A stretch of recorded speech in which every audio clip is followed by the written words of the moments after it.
What's going on, everybody? Welcome back to another day, another episode of 30 NSG. On today's show, we are going to be playing Suicide Squad, Kill the Justice League Season 1, the Season of the Joker. But they haven't gone live yet with it. So as we wait for that, we'll just kind of, go over some news stories and things that are talking on Twitter and other news stories that I wasn't going to cover today. We were going to cover it tonight over on Generation X Gaming, which we still are. I'm not going to really dive too deep into like stories this morning at all.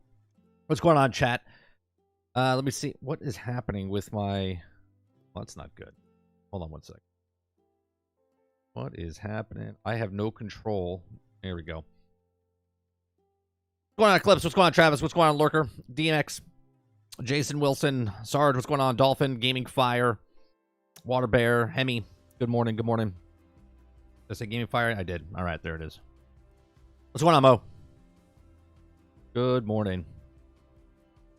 Yeah, so we're waiting for Suicide Squad to say something about it. They haven't said anything on their Discord or Twitter, so it went down at 6 o'clock this morning. It was supposed to be a couple of hours. It's moving on past 3 now. What's going on, Feed? So when it goes live, we'll be jumping into the game. We'll be joined by Mr. Luke, and then we'll be playing it.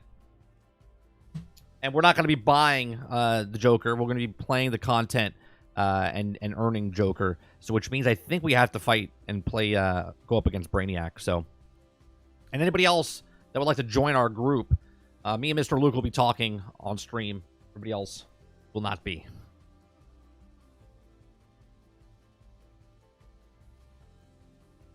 It's Joker time, probably, Morbius. 2 days ago, I haven't picked a job yet. Oh, you're playing Final Fantasy. How you liking it, Sarge? You liking Final Fantasy 16? I had to delete it so I could play the other games that I've been playing. I'm gonna have to put it back on my computer or on my Xbox, and then maybe I'll pick a new character. I'm not that far along. I was like level 9, so.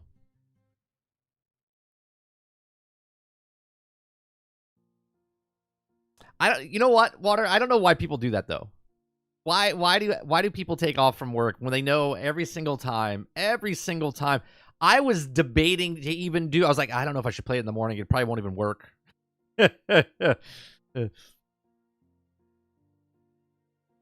it still free? Final Fantasy 16? Yeah, it's free up until level 70. Right? So you can have literally. People were saying, and even when you hit 70, it doesn't all of a sudden become, like, paid. Like, you could do all the missions, all the content, level 70, and all the stuff in there. What's going on, Roic? Yeah. That's why when people are like, nah, it's not free.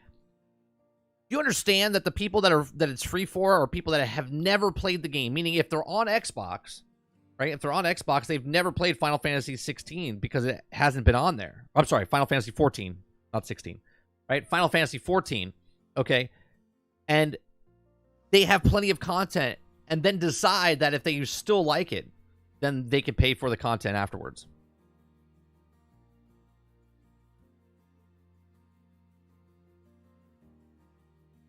All right, let's see. Nothing.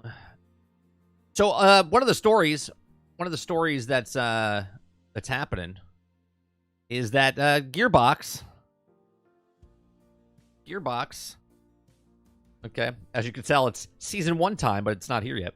Embracer Group, Gearbox Entertainment for consideration for US $460 million to Take-Two Interactive Software, right? So insider information, Embracer Group has today entered into an agreement with Gearbox Entertainment, the consideration of a $460 million to Take-Two Interactive Software.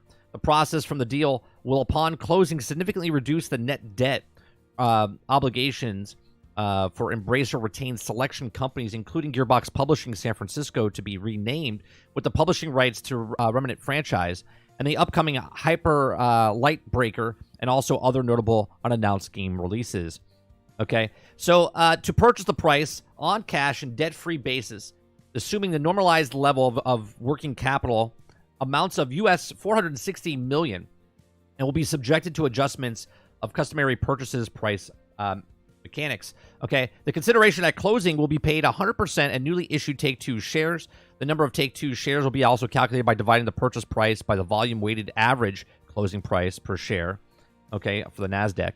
Final purchase price adjustment, transaction cost, shares, sell down, and earnest settlements, including earnouts earned and due previously paid to Q1 fiscal year of 24-25, and expected net cash process amount approximately of $300 to $330 million. Cash earnouts, accordance of the non-GAAP, will reduce in SEK 1.6 billion compared to the group with SE 6.3 billion as of Q3 fiscal year of 23-24, and the total maximum approximum 30 million B shares in the share earnest of obligation approximately. So bunch of jargon over here, but to retain assets include Gearbox Publishing San Francisco to be renamed prior to closing, formerly named Perfect World Entertainment, including the publishing rights to Remnant franchise and the upcoming Hyper Light Breaker and other notable unannounced game releases. Cryptic Studios includes MMO titles, Neverwinter Online and Star Trek Online, Lost Boys Interactive, and Capture Dimensions. They retained companies also will welcome integrated into other parts of Embracer Group in the coming period, and all companies are expected to contribute to a passive cash flow going forward. So just Gearbox is getting picked up by Take-Two. So Borderlands 4, what they're working on, will be coming over to Take-Two and being published by Take-Two, which they have a really good rapport. Gearbox has always had a good rapport with Take-Two because they published their other games in the past. So how come I don't hear my music going on?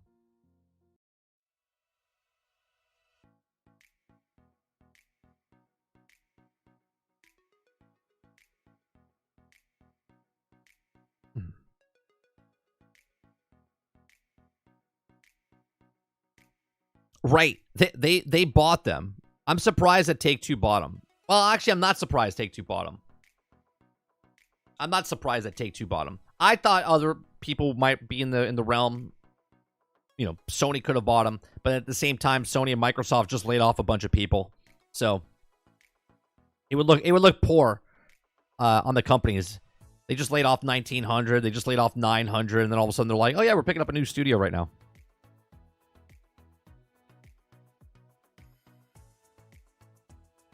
No, Take-Two didn't sell them off. They were Gearbox was owned by themselves. Take-Two was their publisher.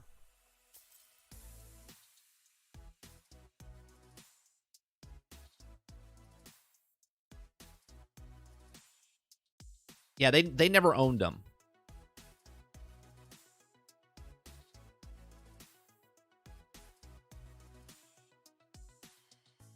Water says, checking out the rating on Suicide Squad Kill the Justice League on PlayStation 5. Not bad for a trash game. 4.28 out of 5 stars. Because it's not a bad game. People don't like the game because of other reasons. The people that actually play the game go, it's actually pretty good.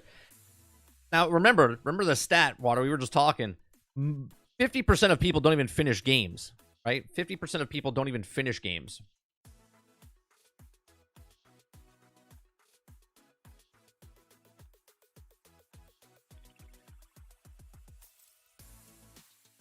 Yeah, it's because Flash was too fast. Not Batman game. That's right. That's right. All the things, killing the Justice League in a game called Killing the Justice League, that's what hurt it as well.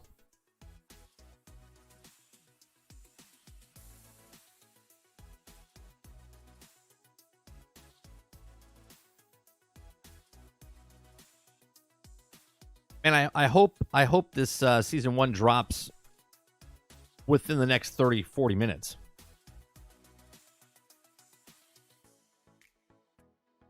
Because I would like to get at least 2 hours in. Yeah, I would like to get at least 2 hours in.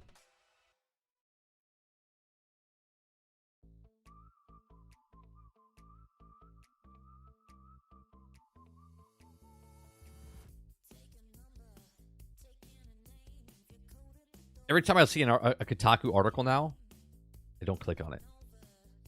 I don't click on it.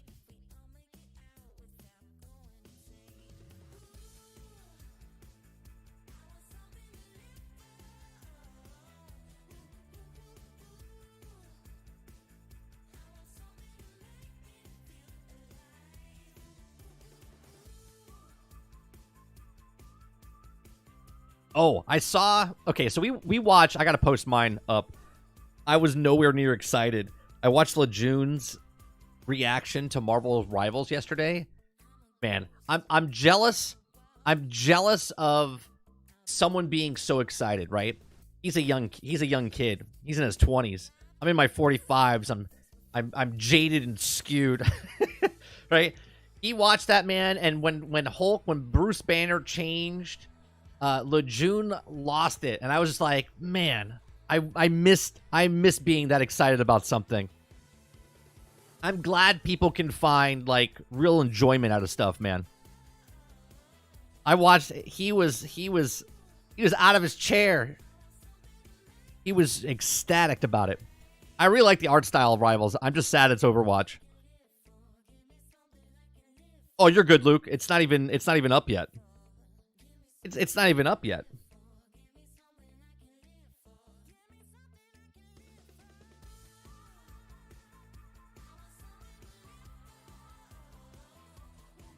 Yeah, we might not even get it this morning while I'm live.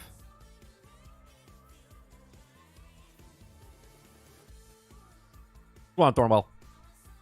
Yeah, supposedly they fixed it. I haven't played it at all, so I don't know if it works well or nothing. I logged in, grabbed some stuff last night before the patch, just in case something they did fucked it up. So I grabbed all the stuff from our clan.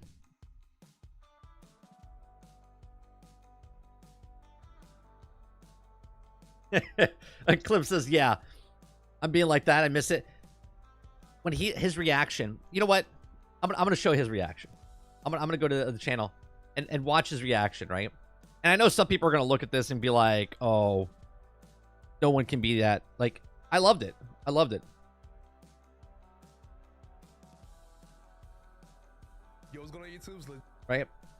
I thought, and this is not, honestly, this is not making fun of him in any way, shape, or form.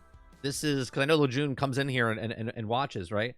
But his actual reaction to this is pure, like, pure joy, right? Ginger Prime did this when Final Fantasy got announced, right? And it was coming to Xbox. Okay, so here you go. Let me right? You won't get this reaction on anything on my channel. To Marvel Rivals. Now this is going to be the 6v6 Overwatch type game, and as you see, they literally just posted the trailer 24 seconds ago. So we're about to react to this live. Low key, from all the stuff I'm hearing, I like Lejeune's content, but he's still a shill. So I mean, everyone's a shill at some point, or anyone can call anyone a shill, right? I'm just looking at the true excitement from his reaction here. F it, might as well. Oh wait, why I can't hear nothing? Oh wait, I got it muted. Wait, why can't I hear nothing? He did the exact same thing I did yesterday. I was like, why is there no sound? Wait, am I tripping? Oh, there. Oh, I am tripping. All right, let's see what they got, bro. You'll need a top-notch team to win this one. Oh yeah, Oh yeah, I get Overwatch. He's a big Hulk fan. I'm a big Hulk fan, but I'm an old school, not excited anymore. And my inner child is what he's about to do. Okay. Get ready. Oh yeah.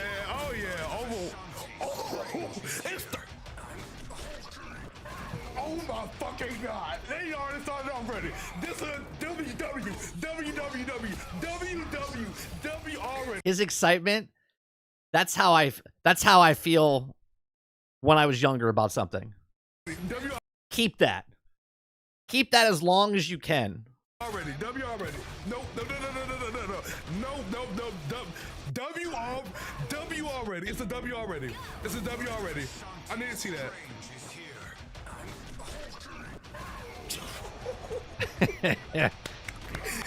W already. W already. Oh. This looks on. And I truly believe he's not playing it up for YouTube. I truly believe that's how he feels, right? And again, this is me not giving him shit in any way. This is me jealous. that someone has this much passion for something that I don't anymore. Amazing. Oh, what about Spider-Man? Can he... Oh, they got Yuri. Oh my God. It does look good. Visually. Look at Loki. Why he can still be... Yo, this looks amazing.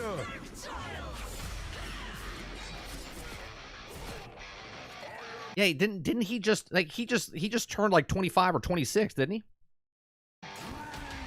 Oh my. Yeah, look.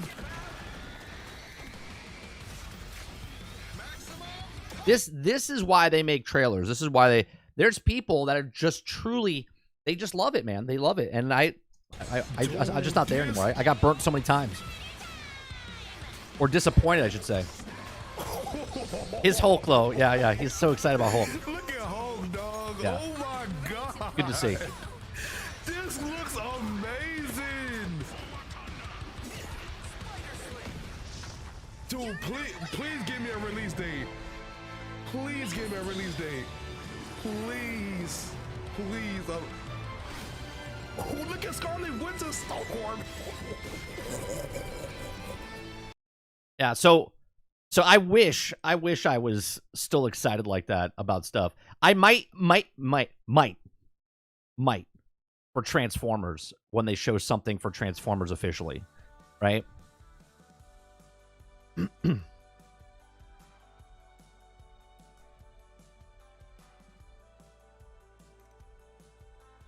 Yeah, it's good to see. It's good to see. I hope Marvel's Rivals is a good game. I hope every game really is a good game. But then the other stuff starts to come in, right? I get built up and then I get chopped down, right? Like I was excited for Battlefield back in the day, and then they ruined Battlefield 5, right? Then they ruined Battlefield 2042, and then they bring something else out and you're excited about it, and then they screw it up in some way, shape, or form. The combat movement may be rough, but if it's a free to play, no one's going to care outside of the hardcore Overwatch guys, and still probably overtake Overwatch in player count. Yeah, it is free to play. They came out yesterday, and they did say it's a free to play game. So, obviously, free to play. They want as many people to play it as possible. They're only doing it on PC for right now. Supposedly, there is console coming through. I think there would be console, because if you want the biggest player count, you would have to put it on console as well.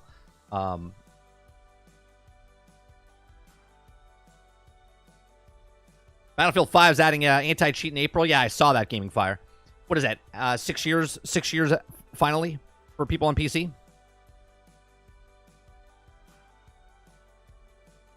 Yeah, I know, Mo. The difference is, like, I've said that straight up. I was like, I love Hulk.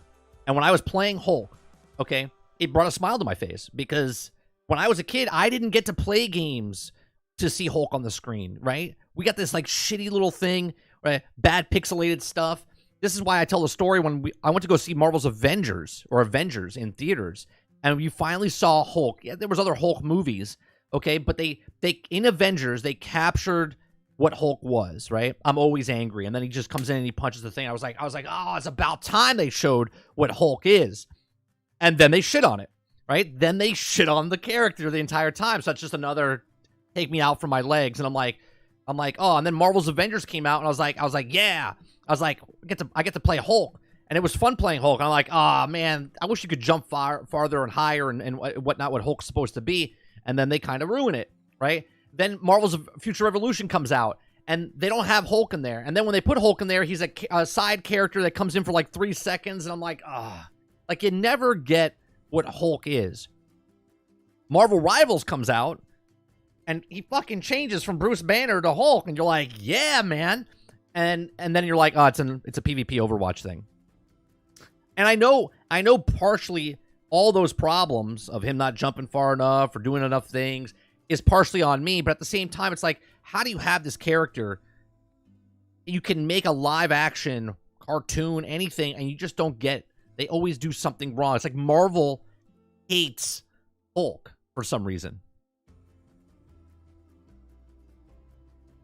I have no interest in Rivals whatsoever. 3 major things. It's PvP. It's just Overwatch, which I hate the visuals. Everything looks just like it. and Third Strike. It's NetEase. The Overwatch thing, like I said, I'll play it. I'll try it when it comes out. I'll probably like it because it's Marvel, and we always talk about this, Rose, right? If you're interested in an IP, if it's a thing that you're not interested in, but it has an IP that you're interested in, you might give it a shot, right? So I'll give it a shot. I'll give everything a shot. It might have some good features and stuff to it. I don't like that it's an Overwatch clone, but I like the animation art style of it. Maybe down the line, man, take that game. Somebody, please, let me put this out in the universe. Take that art style and then make a Marvel's Avengers-esque type of game where it's just really cool gameplay and there's like 3-4 of us boss battles and stuff like that. Like, give me that. Yeah, the art style, I don't care what anyone says. That art style is awesome, especially for comic book characters. The beginning of that trailer looks like I'll take that as an animated series.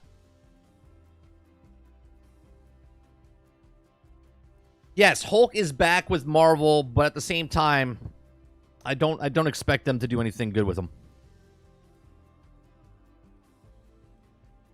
Until they prove it to me they can.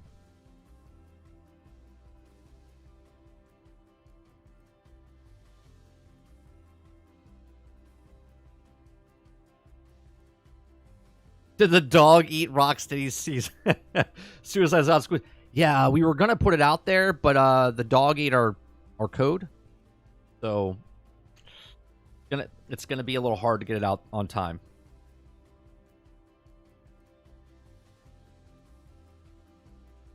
I mean, dude, all I'm asking for is that when it comes out, it's not broke.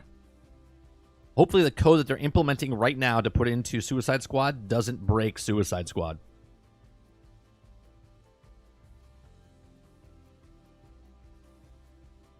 Eclipse says, I mean, I like the third person. Maybe it will change my mind because of the I love third person. First person always been a Gears of War over Halo type of guy. It comes to multiplayer. You got to have third person. You have to have third person with comic book guys, man. You want to see Spider-Man. You want to see Daredevil. You want to see Hulk. You want to see Doctor Strange. I don't want to play first-person Doctor Strange. I don't want to play first-person Doctor Strange. Oh, here you go, Sarge. Let me bring up the actual trailer. Hold on, I'll bring up the trailer for you. It's called Marvel Rivals. I mean,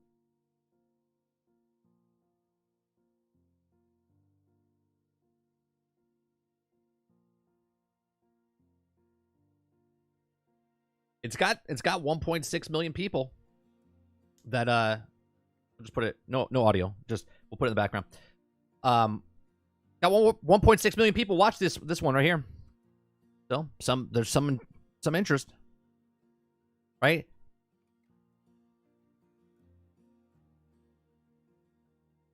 Right? This is 1,000% Overwatch, Marvel Overwatch.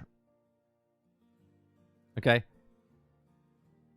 I fucking love the art style. I think they knocked the art style out of the park.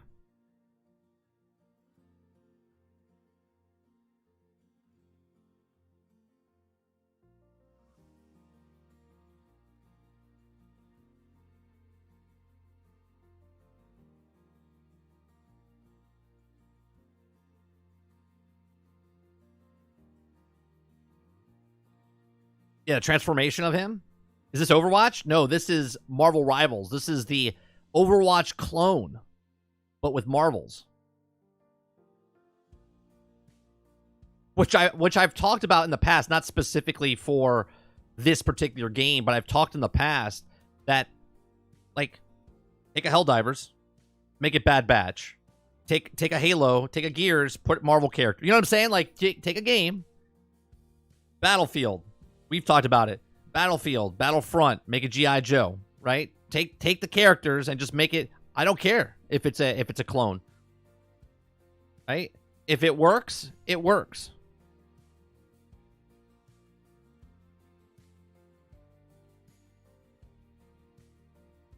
Magic's going to be a problem. There's going to be a lot of problems.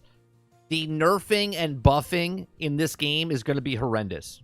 I'm telling you right now. There is no way they're going to balance this game in any way, shape, or form, because you're going to have people complaining that this person's too weak, You're going to have people complain that this person's too powerful. They're going to be like, well, how come this person's powers are not like this? This is why it's super hard to make a game like this. And here it is.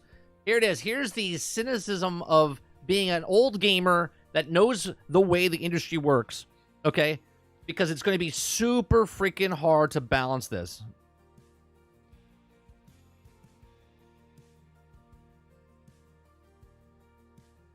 You're going to love it. It's going to be like a brand new gift that you get at Christmas Day. You're going to open this up. You're going to play. You're going to be like, oh my God, Iron Man is so good. Hulk is so awesome. 3 days in, you're going to be like, dude, Iron Man's ability is way too OP. You got to lower that. It gets it too fast. Hulk is too strong. Magic's too powerful. Scarlet Witch is insane, right? That's the way it's going to work. Do you guys remember? I remember. Do you remember all the nerfs and buffs that were happening to Overwatch? And those characters, I forget who said it yesterday, those are brand new characters that didn't have powers. They were introducing those powers to us. We know the powers to the characters into this game, right? We know the power of Iron Man. We know the power of Scarlet Witch. We know the power of Doctor Strange. If you don't think they're going to buff and nerf the hell out of this, you're sadly mistaken. They said it was supposed to be on mobile, PC, and console, but they didn't mention anything about console or mobile yesterday. It was just on Epic and Steam, but it's NetEase. We know that it's going to be on mobile.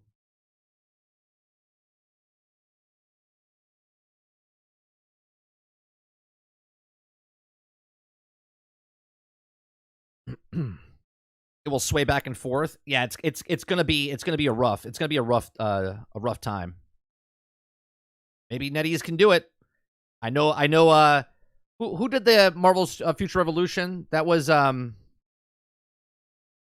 NetEase. It was someone else that did Marvel Future Revolution. Right? They had a hell of a time balancing that shit during PvP. And that was only 6 characters, I think, or 8 characters.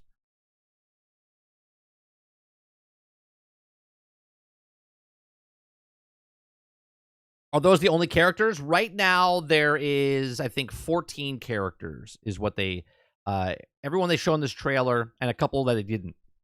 Magneto, they don't show gameplay of Magneto, but Magneto's in the game. The Punisher's in the game. They have Scarlet Witch. I think they show everybody at some point, but not in gameplay, actually. But I think there's like 14 members total. There might be 19, actually.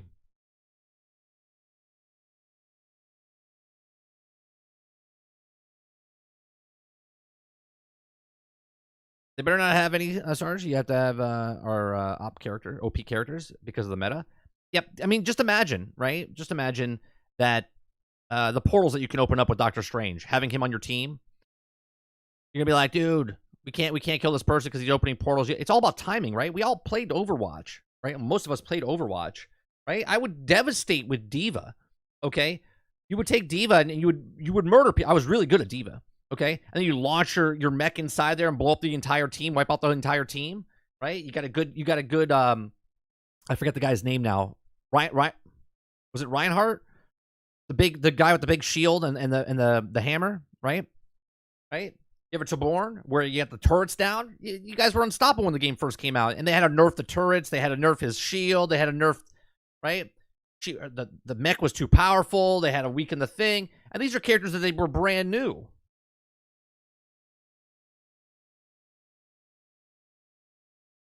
My thing is, why do they never add a Wolverine at the start? Right? Bring Wolverine in the start of the game. They always add Wolverine after the fact, and then the game shuts down. Like, put Wolverine in this goddamn game.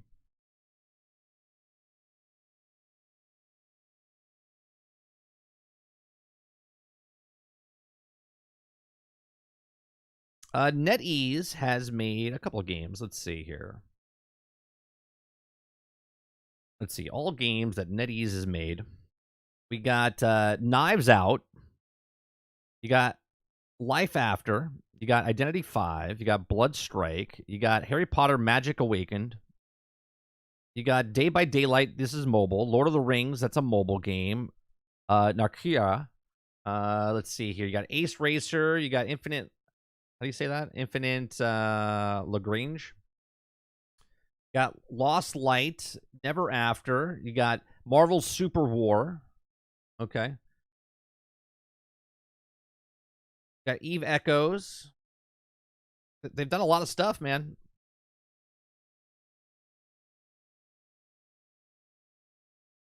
I like to see... Hold on a second. Let me see... What was that game called? Marvel. I never played Marvel's Duel, so let me see what this game is.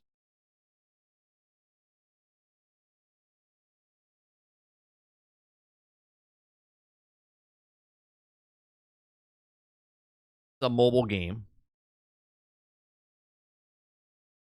Yeah, it's a card game. Right? So there's the Duel. This is the other game they made. Microtransactions. Okay. Then we have Marvel's Super War.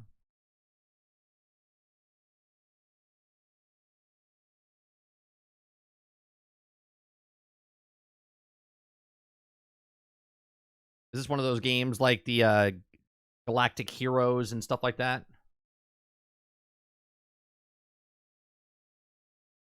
Oh no.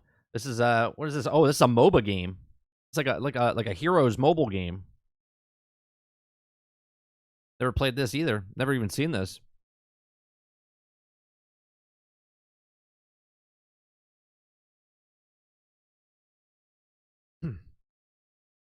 Ah, man, what a waste. What a waste for IPs and stuff.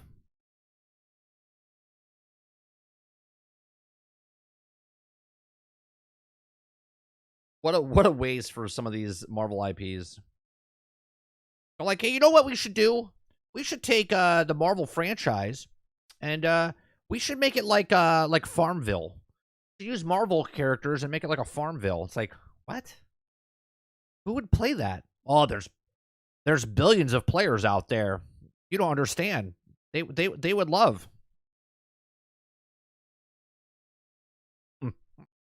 Plenty of people. There's billions of people who own cell phones and they love Marvel. They would love a Marvel's farm sim. Play games? Read the comics?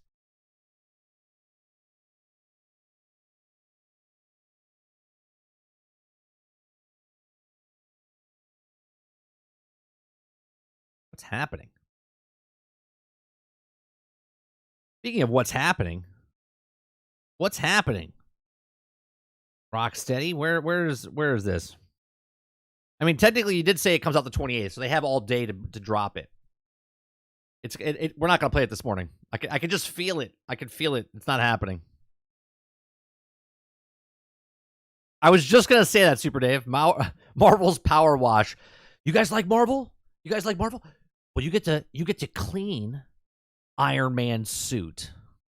You get to clean up Thor's house. You get to clean Asgard. Be like, oh my god, this is a... Hello, what have we here? Say, you guys like Transformers? Well, we're doing a Transformers football game. It's like, what? What do you mean? Yeah, you clean Professor X's mansion. Yeah. It's so ridiculous. They're like, oh, it's a Marvel game. I can't believe it's not selling well. Like, you're taking a niche of a niche of a niche. It's like, what are we talking about?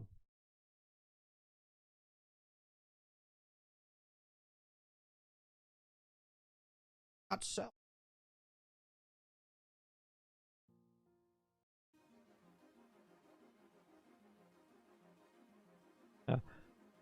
I'll be honest though. If they put some X-Men stuff into Power Wash Simulator, I might get it. Nah, I still haven't done the what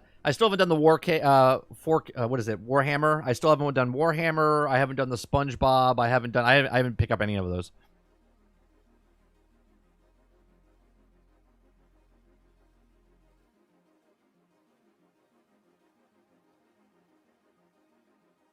Is that a new game? No, the one I just showed. No, those are old games. Those are older games. The two other ones before what's it called? Marvel Rivals. Marvel Rivals is going to be a new game. You can sign up. You can sign up for the beta on their website.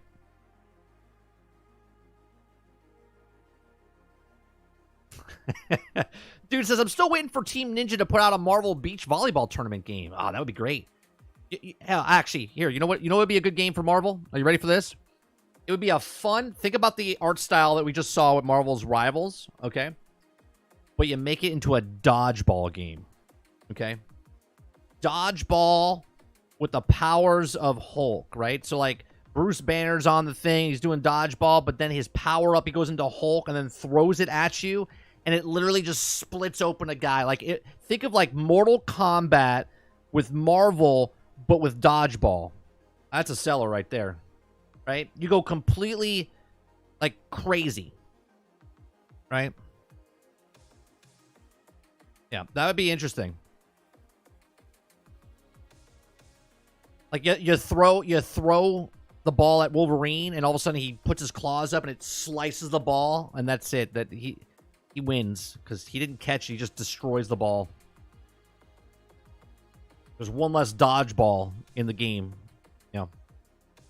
Then there's a metal ball that comes in. Magneto picks it up and like launches it at you. I mean, I could come up with a lot of things real fast. Right? If you're going to waste an IP, you got to make it fun. You got to go above and beyond of what to make it. Right? You don't take the Marvel IP and be like, let's make a kart racing game. Yeah, charge the... There you go, Rose. He has the ball, and before he throws it, he charges it up and then chucks it at someone and it explodes. That's what I'm talking about. Right?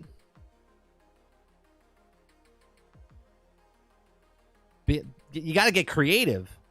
Doctor Strange opens up a portal, right? So you throw the ball, team thing, he opens up a portal, it goes through, comes out on the other side, hits him in the back of the head, eliminated. Right? Bunch of stuff you could do. Fate Walker says, Marvel IP for Minesweeper game. Yeah, that's another good one. What's going on, Fate? We were talking about, I was jealous because Lejeune was so excited for the Marvel Rivals Overwatch clone. And I truly mean this. Like, he was so excited. So we started talking about how skewed I am compared to like younger people, and then we started looking at what NetEase was doing with their games, and we showed some other IPs that kind of a waste for the Marvel IP. I like that they're using the Marvel characters for Overwatch, but if this was Overwatch, if this came out during Overwatch instead of Overwatch, you know.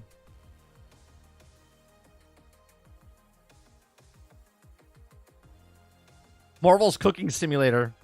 Make a salad with Wolverine. Yeah. Here you go, bub. This is how you cut the cucumbers. And he's just sitting there and he's just chopping it with his... Yeah, that's exactly right.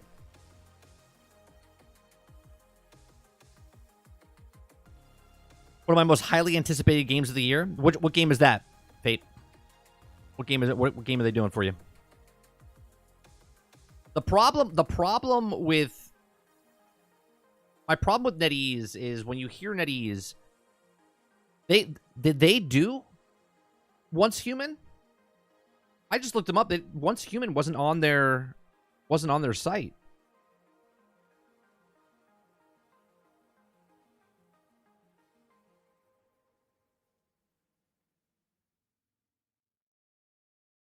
You say game? Is NetEase doing Once Human?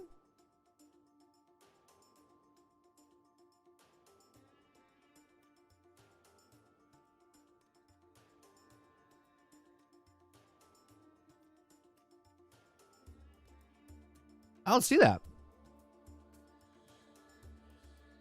Did they publish it? I don't think they made it.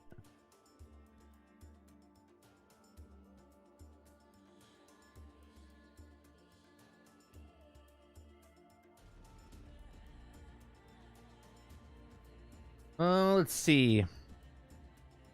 Developer, Stary Studio, NetEase Inc. Publisher, Stary Studio, NetEase Inc. It's not on their website. Yeah, it's not on their website.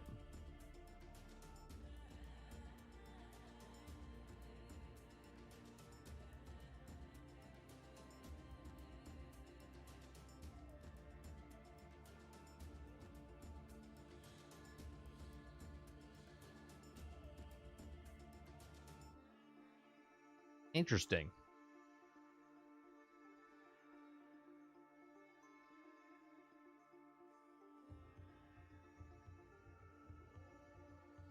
I've never seen a company that doesn't talk about a game they've created. Like, I don't see anything on their site in their news category.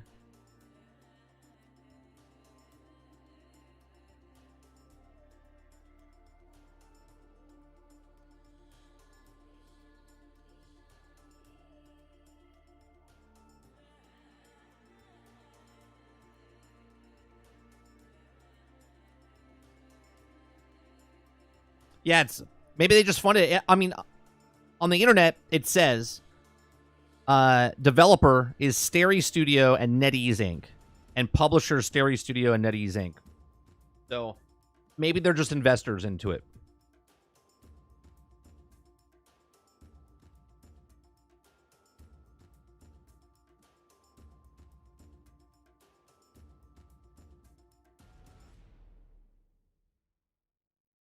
Yeah.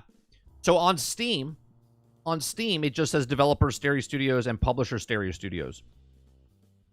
So they probably helped fund it. They probably helped funded it.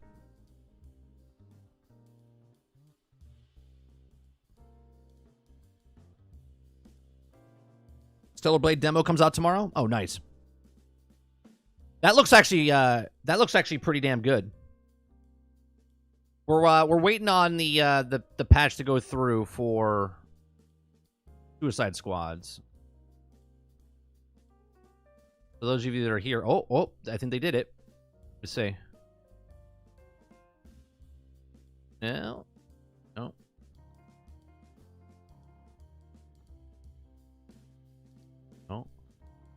It had a number on Discord. I don't see a update though. Today at 10:34. Maintenance is still underway while we carry out some of the additional testing in anticipation of Season 1 launch. We aim to have you back in-game as soon as we can. Yeah. So, I don't think it's coming out this morning, at least while we're live.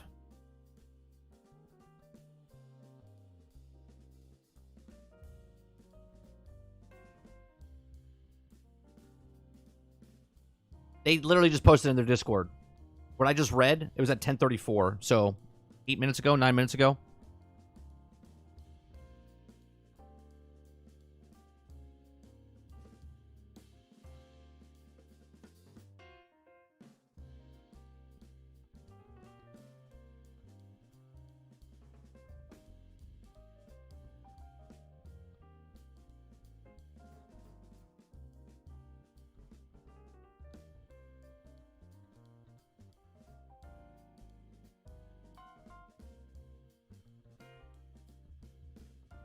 Shadowrun was early for this its own good.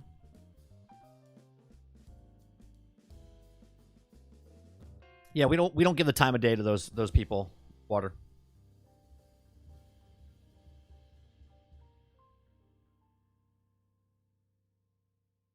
It's like when you're in an elevator and someone farts, no one says anything. But you know who did it. You know who did it.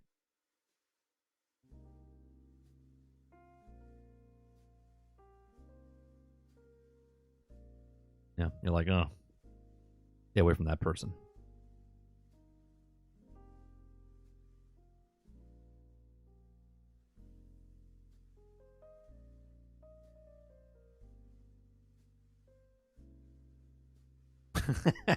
You call him out at the office like, bro, the hell did you have? Did you have asparagus? Broccoli? Jesus. You're killing me. Did you guys see this? This makes me laugh, right? I know a lot of you guys like Call of Duty and whatnot, but I said Call of Duty has lost its way, right? And I get it. It's a business. Game's about to have fun. It's about having fun. But I used to play Call of Duty because I liked the era that Call of Duty was in, right? So Call of Duty, now Call of Duty Season 3 lets you play as a sloth, a dinosaur, a brain in a jar. Like, what is happening? What is happening? I get it. I know. The kids just want to have cool things. Isn't this just adult Fortnite now? Not that there's anything wrong with Fortnite. I play Fortnite. Okay, I play Fortnite, Save the World. I don't really play Battle Royale. I play the Lego stuff, right? I'm not knocking it for what it is, right? What I'm saying is it's adult Fortnite now. It's nothing about the game itself. It's about the dress up. Okay, it's just about the dress up. But the difference between Fortnite and Call of Duty is that that's a third-person game that's adding a first-person mode. This is a first-person game, and there's a third-person mode, okay? Like, that's coming in just one game mode that's third-person. Like, I just don't understand what they're doing.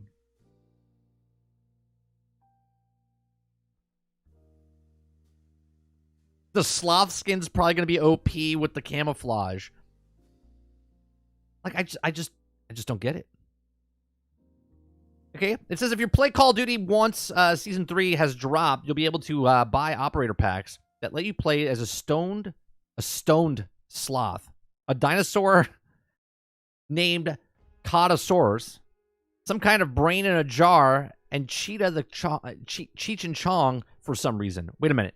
You can play as Cheech and Chong?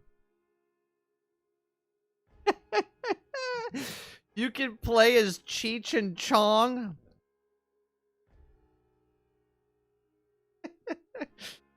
Oh my god. Amazing. Does someone have a picture of them in the channel? Like in the game?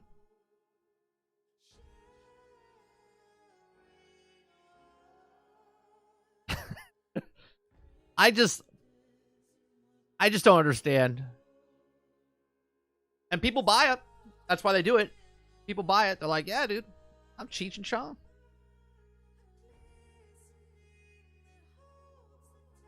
Lurker, I know. There you go. You're in there. They're like, Cheech? Now I have to play. Nicki Minaj, too. Yeah, it's to me, I said this months ago. Actually, I haven't played Call of Duty in years, right? We played the demo, or DMZ, last year, or 2 years ago, or a year and a half ago, whatever it was. I had fun, but when I played the DMZ, I was like, you know what? I like playing Battlefield instead. So I went to go play Battlefield, which was broke, buggy, and unfinished.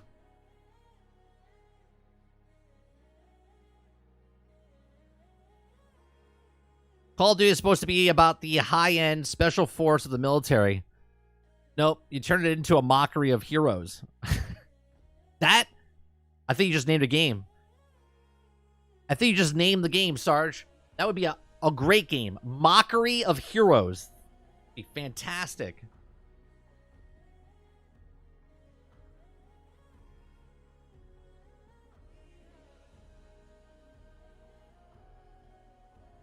Todd jumps the shark over the case of water pipe. Like, it's so ridiculous. It's so ridiculous. I mean, a sloth. A brain in a jar.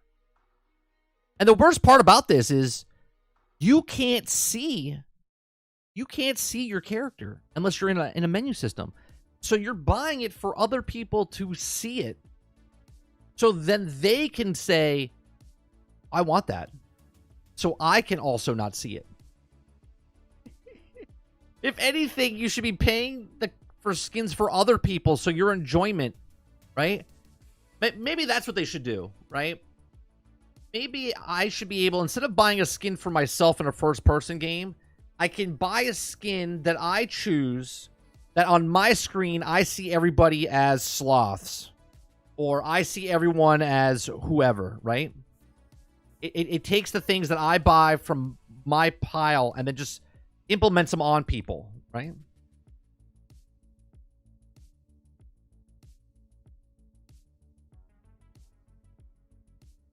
Supernatural game? I don't know what they're doing with Ed Cutler.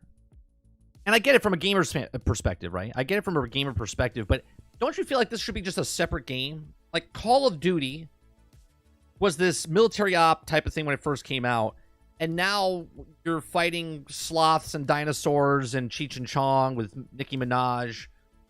It literally is just Fortnite. And I get it. They're making billions of dollars and whatnot.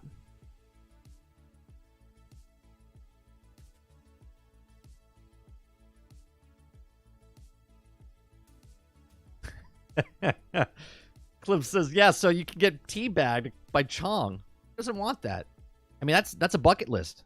Like, what do I want to do today? I'm going to log into Call of Duty. Oh, my bucket list says I have to get teabagged by a dinosaur and Cheech at the same time. Go do it.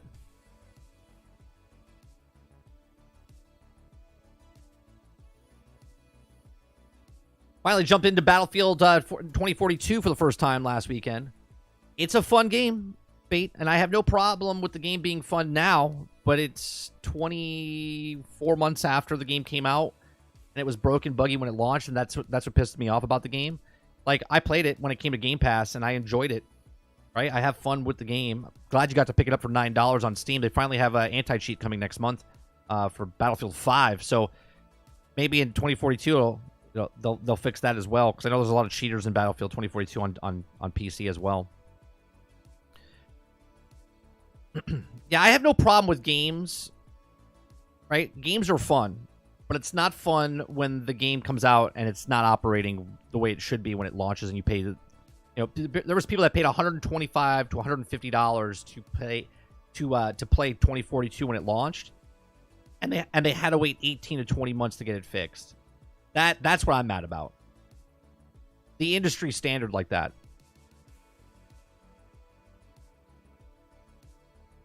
I've never been one to say a game sucks because the game sucks. I always say that, like, there's good qualities to a game, just like in a movie. You watch a movie or a TV show, I can always pull out good things about the movie. Like, the story could have sucked, but it could have looked visually awesome, or, the action scenes were great. A book, most of the book was bad, but there's a couple moments in the book that was good. Okay, same with video games. Like, the story was decent, but the gameplay was fun, stuff like that. But the industry with games, when they come out broke, buggy, unfinished, servers crashing, all that stuff, that's what I have a problem with. I've always have a problem with the industry, what they do with the video games, than the fun factor of a game.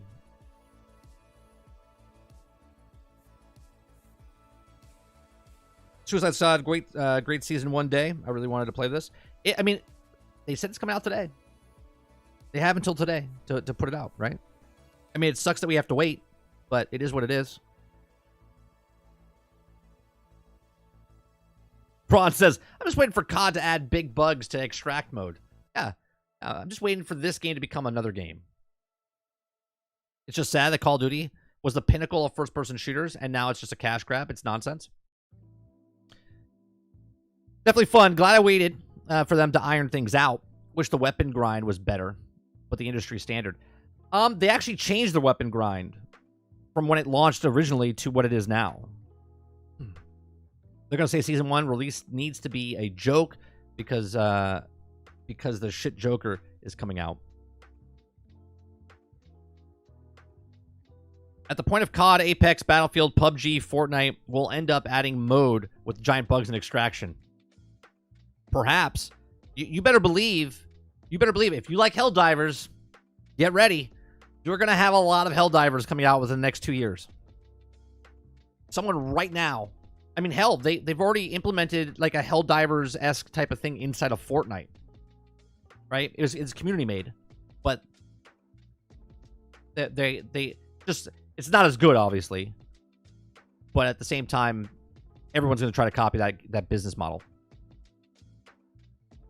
But what they don't understand is the way Helldivers is doing it is why it's successful, not because of the game itself, right? It's the way the game is running while it's doing what it's doing. Come on, Winzo.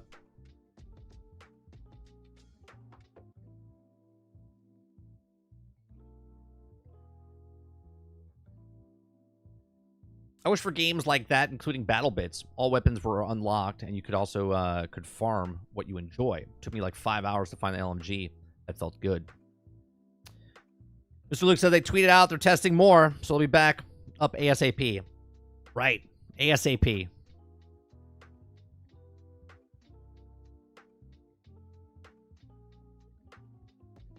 I played the creative mode in Fortnite.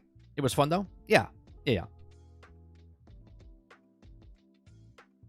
I kind of fell off Helldivers a little bit. I was talking to Creature yesterday. He's like, what about Helldivers? You want to talk about Helldivers? I was like, no. I was like, I haven't really been playing it. I played about one match, I think, maybe about a week ago. And it's not that I don't like the game. I like the game. It's just I'm kind of like, it's run its course for me as of right now. Even with the new season pass that came out, or the new war bonds that came out. I'm just kind of like in a holding pattern, right? I'm playing. We played South Park the last 2 nights. We're playing Dragon's Dogma. Just a lot of other games. Going back, played Sea of Thieves this past weekend. Playing some Suicide Squads because of the new season. There's just so many things that are being updated. No Man's Sky, I got to go back to. Gotta go to Fallout 76. I don't know when I'm gonna have time. Gotta go back to Division next week. Division 2 with the next season. Next part of the season.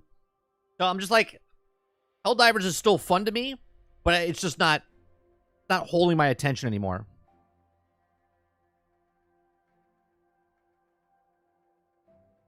It went down at 6 o'clock, right? So 3, 4. No, it's 4 hours. It's going on to 5 now. Yeah.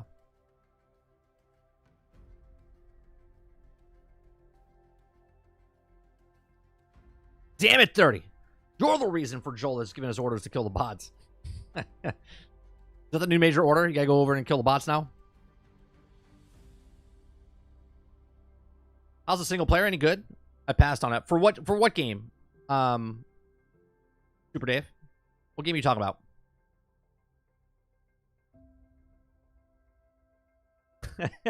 Lurker says, you guys should talk about 3 out of 10 games and why they're better than Redfall. Dude says, I just want the game that is marriage of the old Delta Force series and also built physics of Battlefield with have no microtransactions. Oh God, you know Delta Force?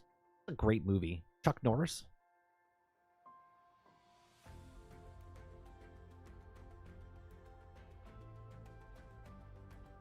Oh, South Park.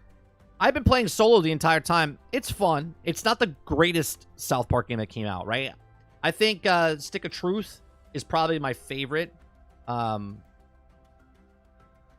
was good. Or I'm sorry, Butthole was good as well. This one's good, but it doesn't feel like a full-blown South Park. It feels like they tuned it down. Now, I don't know if that's because of the landscape of what the world is in right now, or if they backed it off on purpose. It has the South Park feel, but at the same time, it's not as, like, I mean, in this game, you're literally drinking shit to poison people, okay, as bad guys and whatnot, and there's, like, this dark matter and whatnot, which is literally, but it's not like the Nazi babies or, you know, the other stuff that was in the other games. It's very... For South Park, it's like it's preschool compared to the other South Park games, but it's still a good game. It's definitely not a 3 out of 10 that IGN gave it. I would give it, if I had to give a score, which I don't, I wouldn't go lower than a 6.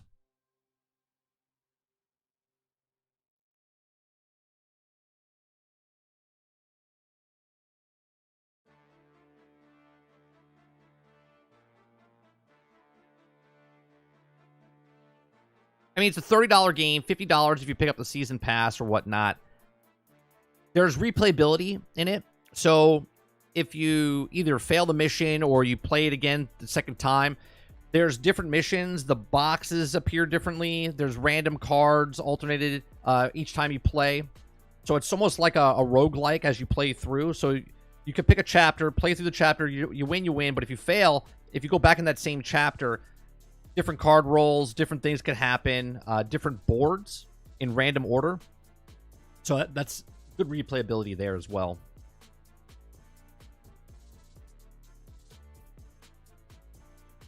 I'm gonna put our my playthrough that I've done so far. It'll be up on 30 and Still Gaming probably this weekend. I'll put it up there. I'll start posting them.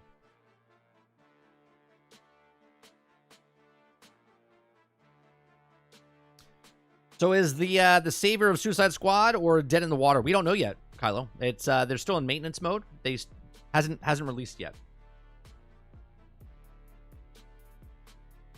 I miss SOCOM. SOCOM.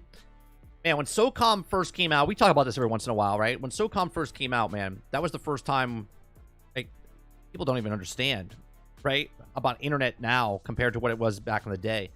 SOCOM, when you had to put dial up and you had to play, I love SOCOM. SOCOM is where I got shit talked. Right? You put that little shitty headset on, the ones that they wear in like the drive-throughs, right?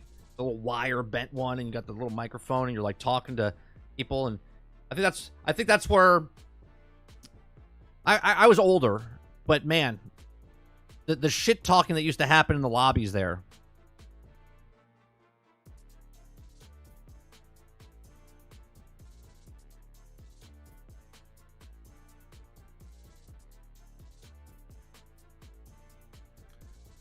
Come on, Jones. Yeah, SOCOM. And here's the thing, like, why did they stop it? You know what I mean? Like, why did they stop the IP? I'm a self-hating COD player. We were just talking about the COD. We were talking about Jones. We were talking about this that they're doing in Call of Duty, right? I said a while ago they've lost their identity. And then they come out with where you could be a sloth, a dinosaur, Cheech and Chong. You could be a brain in a jar. And you could be the automatons. This looks 100% like the automatons. Come on now. Come on. This looks like the automatons.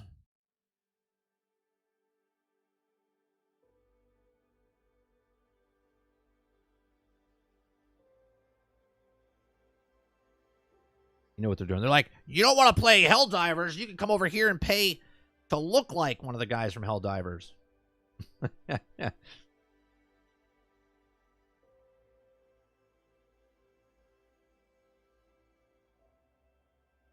Here's the thing that I'm hoping that they launch today, Suicide Squad, and the smoothest thing that could happen, right? The smoothest thing that could happen is that there is no problems where all of a sudden the multiplayer doesn't work again, or something crashes, or you can't interact with something, right? Just come out and like, hopefully it just works.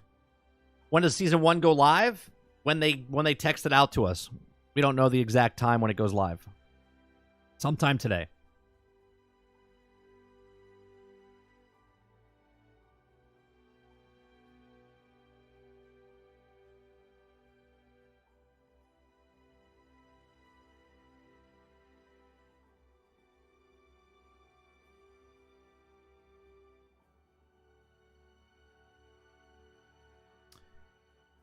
Let's see.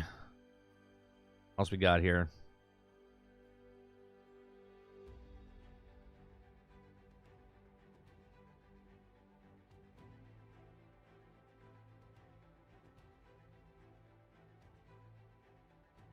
CNN will tell you. This just in. This just in. Suicide Squad is now live. All right, if they launch today, multiplayer is trash, especially after the long maintenance period. It doesn't look good if it takes this long, because usually when they implement something, it happens pretty smoothly. But this is big for them, right? This is big. If something goes wrong, right now, just picture this right here. Right, hold on. Let me find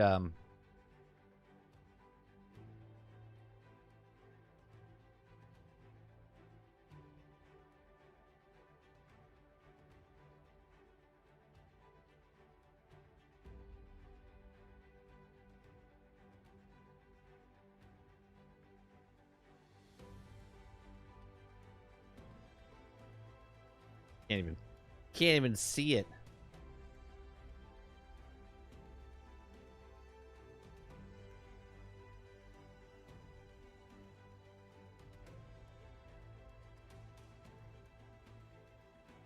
Like this is what's happening right now. This is live feed from the inside of Rocksteady Studios.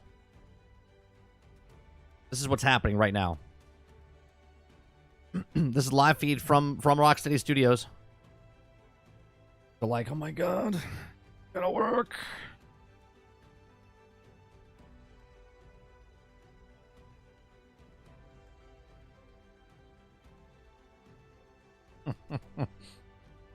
I joke, but it's 100% true. No, we haven't played yet. We haven't played anything yet. They're still trying to get it up, the patch into the game.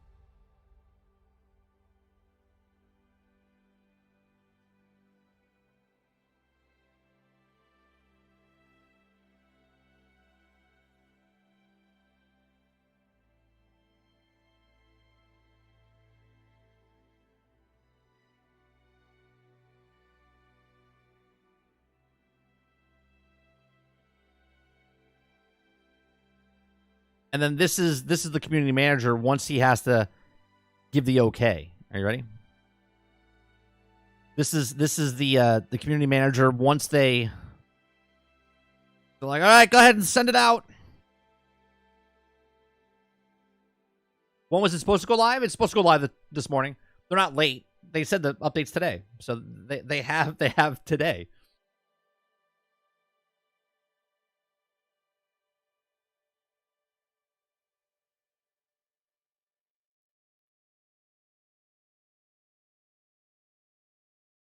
I mean, it would be nice if I could play it in the morning stream, because every time they have a patch, it's usually done by 9 o'clock. It's usually done by 9 o'clock in the morning.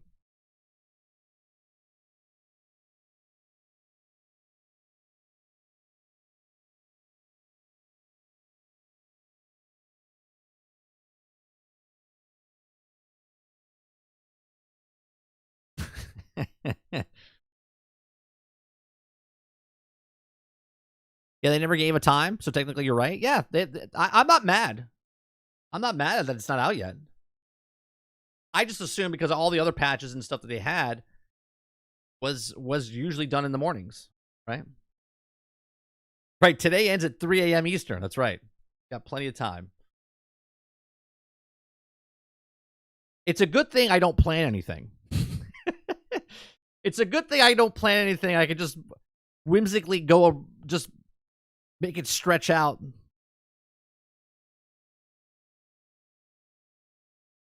I didn't plan any news stories or anything today. We're just bullshitting this morning. I mean, we bullshit every morning, but today I'm really bullshitting.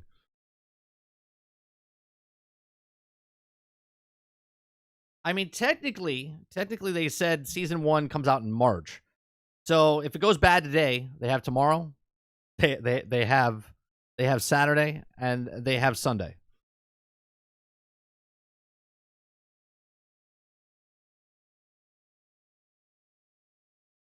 It's weird that I never get alerts from your channel. Well, it's easy, Travis. You want an alert? Every day, 10 o'clock Eastern. Wherever you are in the world. Is that 11? Is that 12? Or I'm sorry, is that 9 o'clock? Is that 8 o'clock?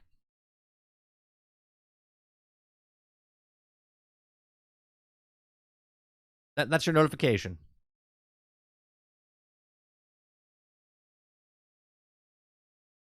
Oh, you know what we could talk about? We could talk about this, right? I don't have a news story or anything, but we could talk about,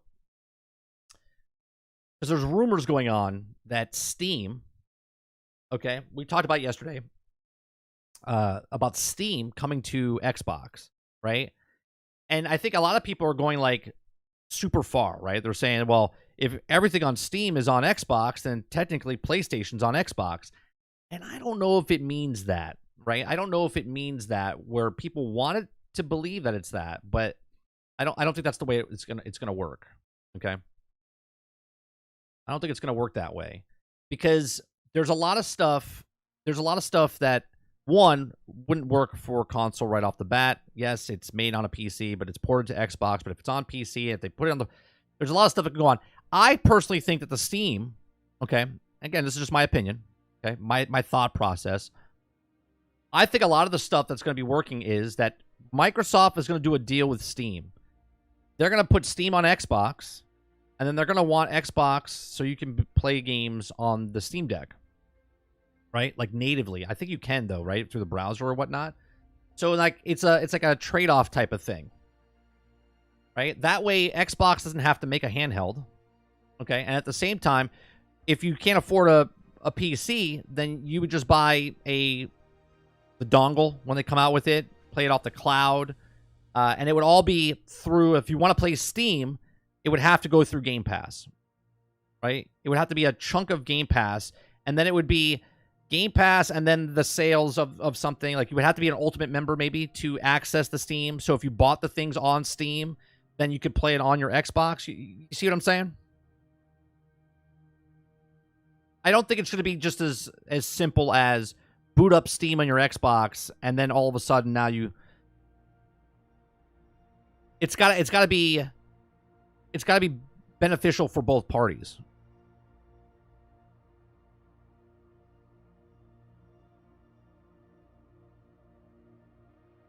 Show up at 9:58 because if you're on time, you're late. I'm never late.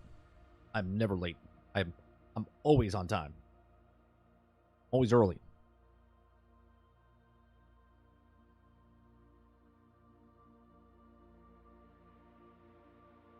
Even when I try to be late, I can't be late. Can't do it. My brain's not wired like that.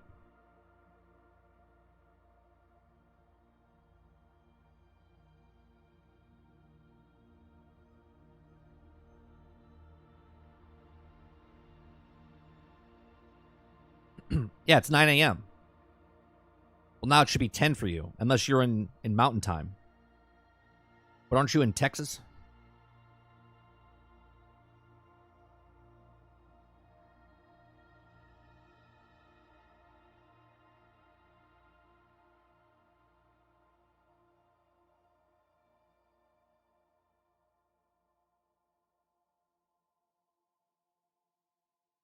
Xbox Steam cross-buy via Game Pass could work. Yeah.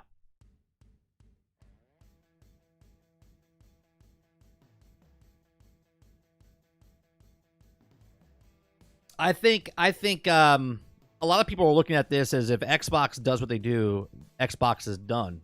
But that's not what Xbox is. They're just trying to get to the masses, right? They are a supermarket. That's what it is. You know how there's like a shop you walk into and they're very niche market? They're like, this is where you buy candles. And all they do is sell candles, right? And they're like, well, how do we spread out to get more people to come in our candle store? And they're like, well, we only have these people, women mostly buy candles, and very few men buy candles. Okay. And they're like, well, what else can we do? Well, we can sell deodorant and stuff like that. And they're like, okay, so then we get that. And then they're like, well, then why don't we sell other things as well? And they start going from a niche market to start opening up to other things. Hence why super box stores exist for like Target and Walmart, right? They make it more convenient for you. So Microsoft is now taking Xbox division and going, hey, yeah, you like games that you want to pay for? Cool. You like free-to-play games? Cool. You like live service games? Cool. You like Game Pass subscription models? Cool. You want to play your Steam games? Cool. They're just doing everything they can to make this a big box store in the digital realm. Hope they make the PC hybrid, like Lono Show is about today. I buy that. A PC hybrid. Like their new system. Because what's her name said that we have technology. It's what was the words that she used? I forget the words Sarah Bond used. What did Sarah Bond say? She said something about that it hasn't been done before or something like that, which would just be a console that connects with a PC. It's just a cheaper PC. I forget the wording she used. Technology leap. That's it. Thank you, Dolphin. Steambox/Xbox. But they have that. They have the Steam Link. Right? Windows Steam Deck plus Surface. Yeah. Right? And think about it. It's a win for Steam. Because the people that don't have PCs to get Steam and don't have like a Steam Link or whatever, but they have an Xbox, now would have a Steam account. And they could get games from Steam.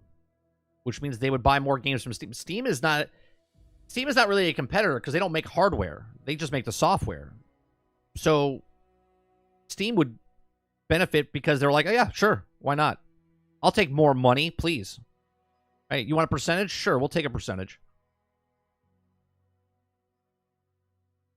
I would rather take a percentage of something than no percentage of nothing.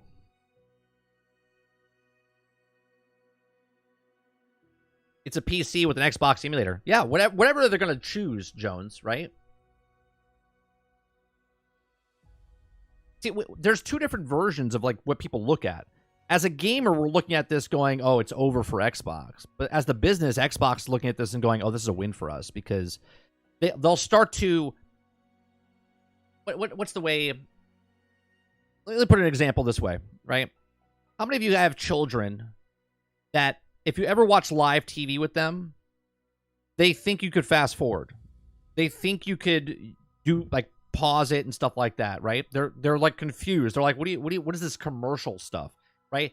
They've been conditioned to fast forward, rewind, pause, whatever, instantaneous, right? Like instantaneous in front of you. That's what it is. They've been conditioned for that. Okay. But now Microsoft is trying to do that with the younger crowd. The younger crowd can play games on mobile devices and iPads and whatever else. My son bounces back and forth between the Switch, the console, the mobile phone, the iPad, right? He plays things all over the place, right? They know them as ads, right? Right? And that is what that's what the young generation is. They don't care where it is, right? So, as I always say, I'm a gamer. If a game's on PlayStation, I'll buy PlayStation. If a game's on Xbox, I'll go buy an Xbox to play that. If a game's on Nintendo, I will go buy a Nintendo to go play that. This new generation that's younger than us, one, okay, they're used to not owning anything, okay? And this is not becoming political or anything like that. They're used to not owning anything. They're used to watching things on smaller screens. They're used to playing things on mobile devices. They're used to all of this stuff. So now... they don't go out and buy consoles to play what they want. They're just like, they want it to come to them. It's an inconvenience if it's not everywhere. Okay, so Xbox sets the tone of, oh yeah, you can play this over here. You can play it over there. You can play it over here. You can play it wherever you want. Once people start to get used to that, then if they have to go, oh, why is PlayStation? Why can I only play that on PlayStation? Why can I only play this on Xbox or Nintendo?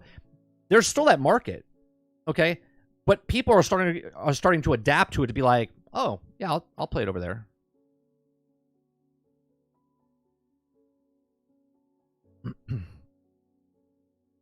Being conditioned, I believe IGN isn't terrible. So Phil Spencer basically blamed everything on Gen Z. Is he blaming it on Gen Z, or is he? Businesses have to change with the people that they're in, right? I don't think he's blaming. I think you're taking that what he said out of context. I don't think he's blaming Gen Z. I think he's using Gen Z as the example of that's where it's going. Like, they're going to become older, so they have to market towards them. So as they get older, right? For instance, our parents or my parents, they played video games, but they don't play video games much anymore, right? We're all going to get older and kind of fade away. I'll probably play video games my entire life, but gaming and the technology and everything is going to change over time. They're not making it like, you're not making stuff for 80-year-old people. You're making it for the younger generation because they're going to be older and have money, right? So you're trying to condition them. Hence, they conditioned us as kids that toys. How do you sell toys? Well, you have cartoons. Right? And the toys that were cartoons, they literally made toy brands, and they made cartoons just to sell the toy, right? That's the whole market of Transformers and G.I. Joe and He-Man and all that stuff, okay? We were conditioned to be like, oh my God, I want to buy that. And then you would go to the store and buy the toy, right? They weren't marketing towards our parents. They marketed to them, you want to shoot your eye out? Here's a pistol, here's a stick, here's a hoop, right? Right?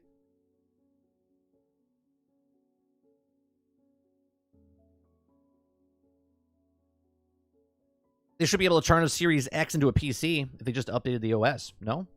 I would think so. Right? Dude, like, if the next Xbox comes out and it's a $400, $500 PC, right? Why wouldn't that sell? Right? A lot of people, the reality is a lot of people can't afford a $1,200. Hell, I can't afford a brand new PC. My PC is 7 years old. Right? I got to save up and meal piece things together to get it. A lot of people can't afford to drop $1,200, $2,000 on a PC so they can play video games. So how do you bring that audience to them?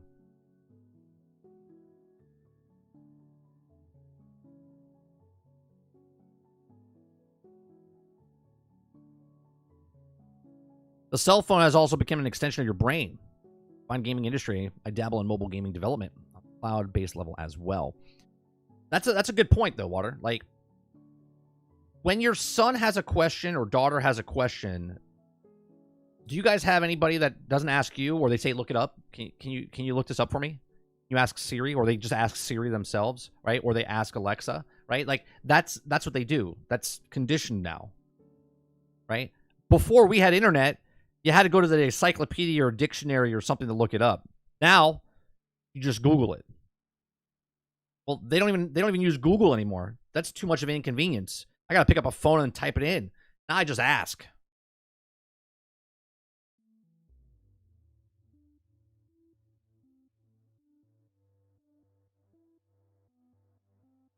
I still feel like, how do you do, fellow kids? Yeah, exactly. Right? You're not wrong. Right? You're not wrong. But you also have to remember, Xbox got into the market of video games, and they've never been successful to go up against PlayStation and Nintendo. This is not a new thing. They've struggled. The only one that did very well was 360, and it closed in the gap. But PlayStation and Nintendo have been in the industry. Nintendo's been in it since 84, 83, 84. PlayStation came in what, 92, I believe, right? Xbox is 20 years behind what Nintendo's doing. They're like 10 to 12 years behind what, about 10 years behind what PlayStation was doing. They already had a grasp on the market. That's like opening up a soda company right now and competing against Pepsi and Coke, right? There's still an area of money that you can grab and still become, a brand, but you're not going to compete against Coke and Pepsi.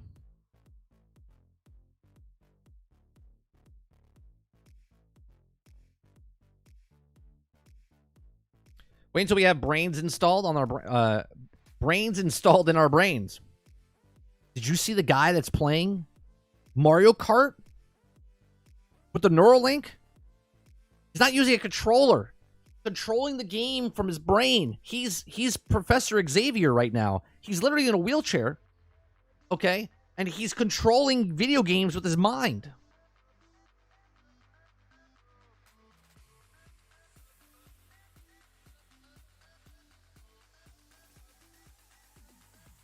And this is the first guy. It's the first guy. 2,500. Now, bro, nothing's 1,200. No, you can get a computer for 1,200. You get like an i5 or something like that, but no.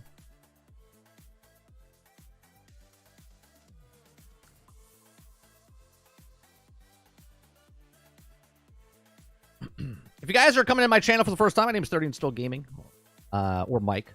And we do this morning show from 10 o'clock in the morning to about noon Eastern. This morning we're supposed to play Suicide Squad Kill the Justice League Season 1 Joker Edition, but they're still working on the patch. So we're usually just talk about news stories and bullshit in the morning. So if you like this, make sure you hit that like button, hit the subscribe button. If you'd like to go above and beyond that, become a member as little as $5. We're here, like I said, live Monday through Thursdays.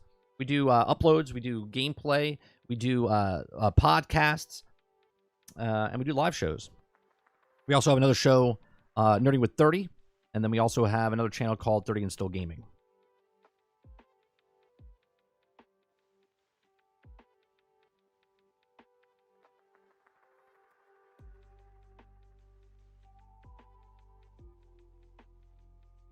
I can't even afford bread right now. Expensive shit right now. Travis, how many games you buy? You bought 10 games this year. Stop it.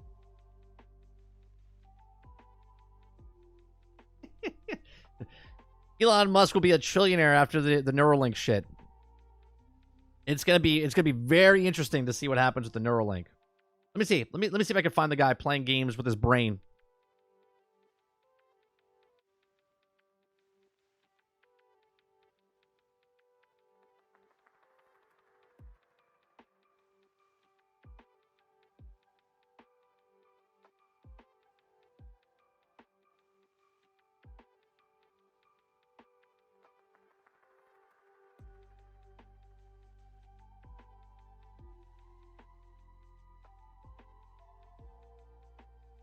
would like to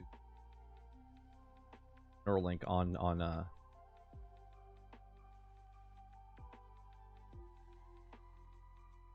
Neuralink, kind of enough to open the doors to me.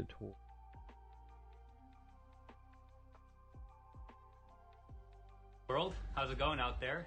My name is Bliss, and I'm an engineer at Neuralink. And I'd like to introduce you to the first ever user of the Neuralink device. And I think you're my only telekinetic friend that I have. Yeah, I hope so. Yeah, not many more of those out there. You want to introduce yourself? Yeah, my name's Nolan Arbaugh. I'm 29 years old. About 8 years ago, I was in kind of a freak diving accident and dislocated my C4, C5, so I'm a complete quadriplegic. So I'm paralyzed from below the shoulders. I have no sensation or movement below my level of injury, so below my shoulders. Yeah, that about covers it, right? Do you want to introduce some of your dogs here? Let me flip Yeah, the camera so you guys absolutely. can see. You got dogs all over.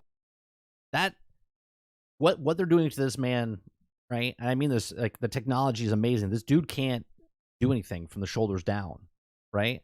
And now they've implanted a chip with him, and now he can control things Over the place. Yeah, that's Montana. The one walking by is Grace. Gracie. right? Technically, the Neuralink can actually make him, you know, an exosuit if they wanted to, and make him walk again. Gracie, come here. Hi, Grace. How's it going, Gracie? Yeah. All right. This is what people did for Yeah, they just here for the dogs. All right, yeah. So while he's been introducing himself, let me just flip the camera around so you can see what Nolan's been doing. Yeah. Let me come over here. Do you want to explain a little bit what's going on here?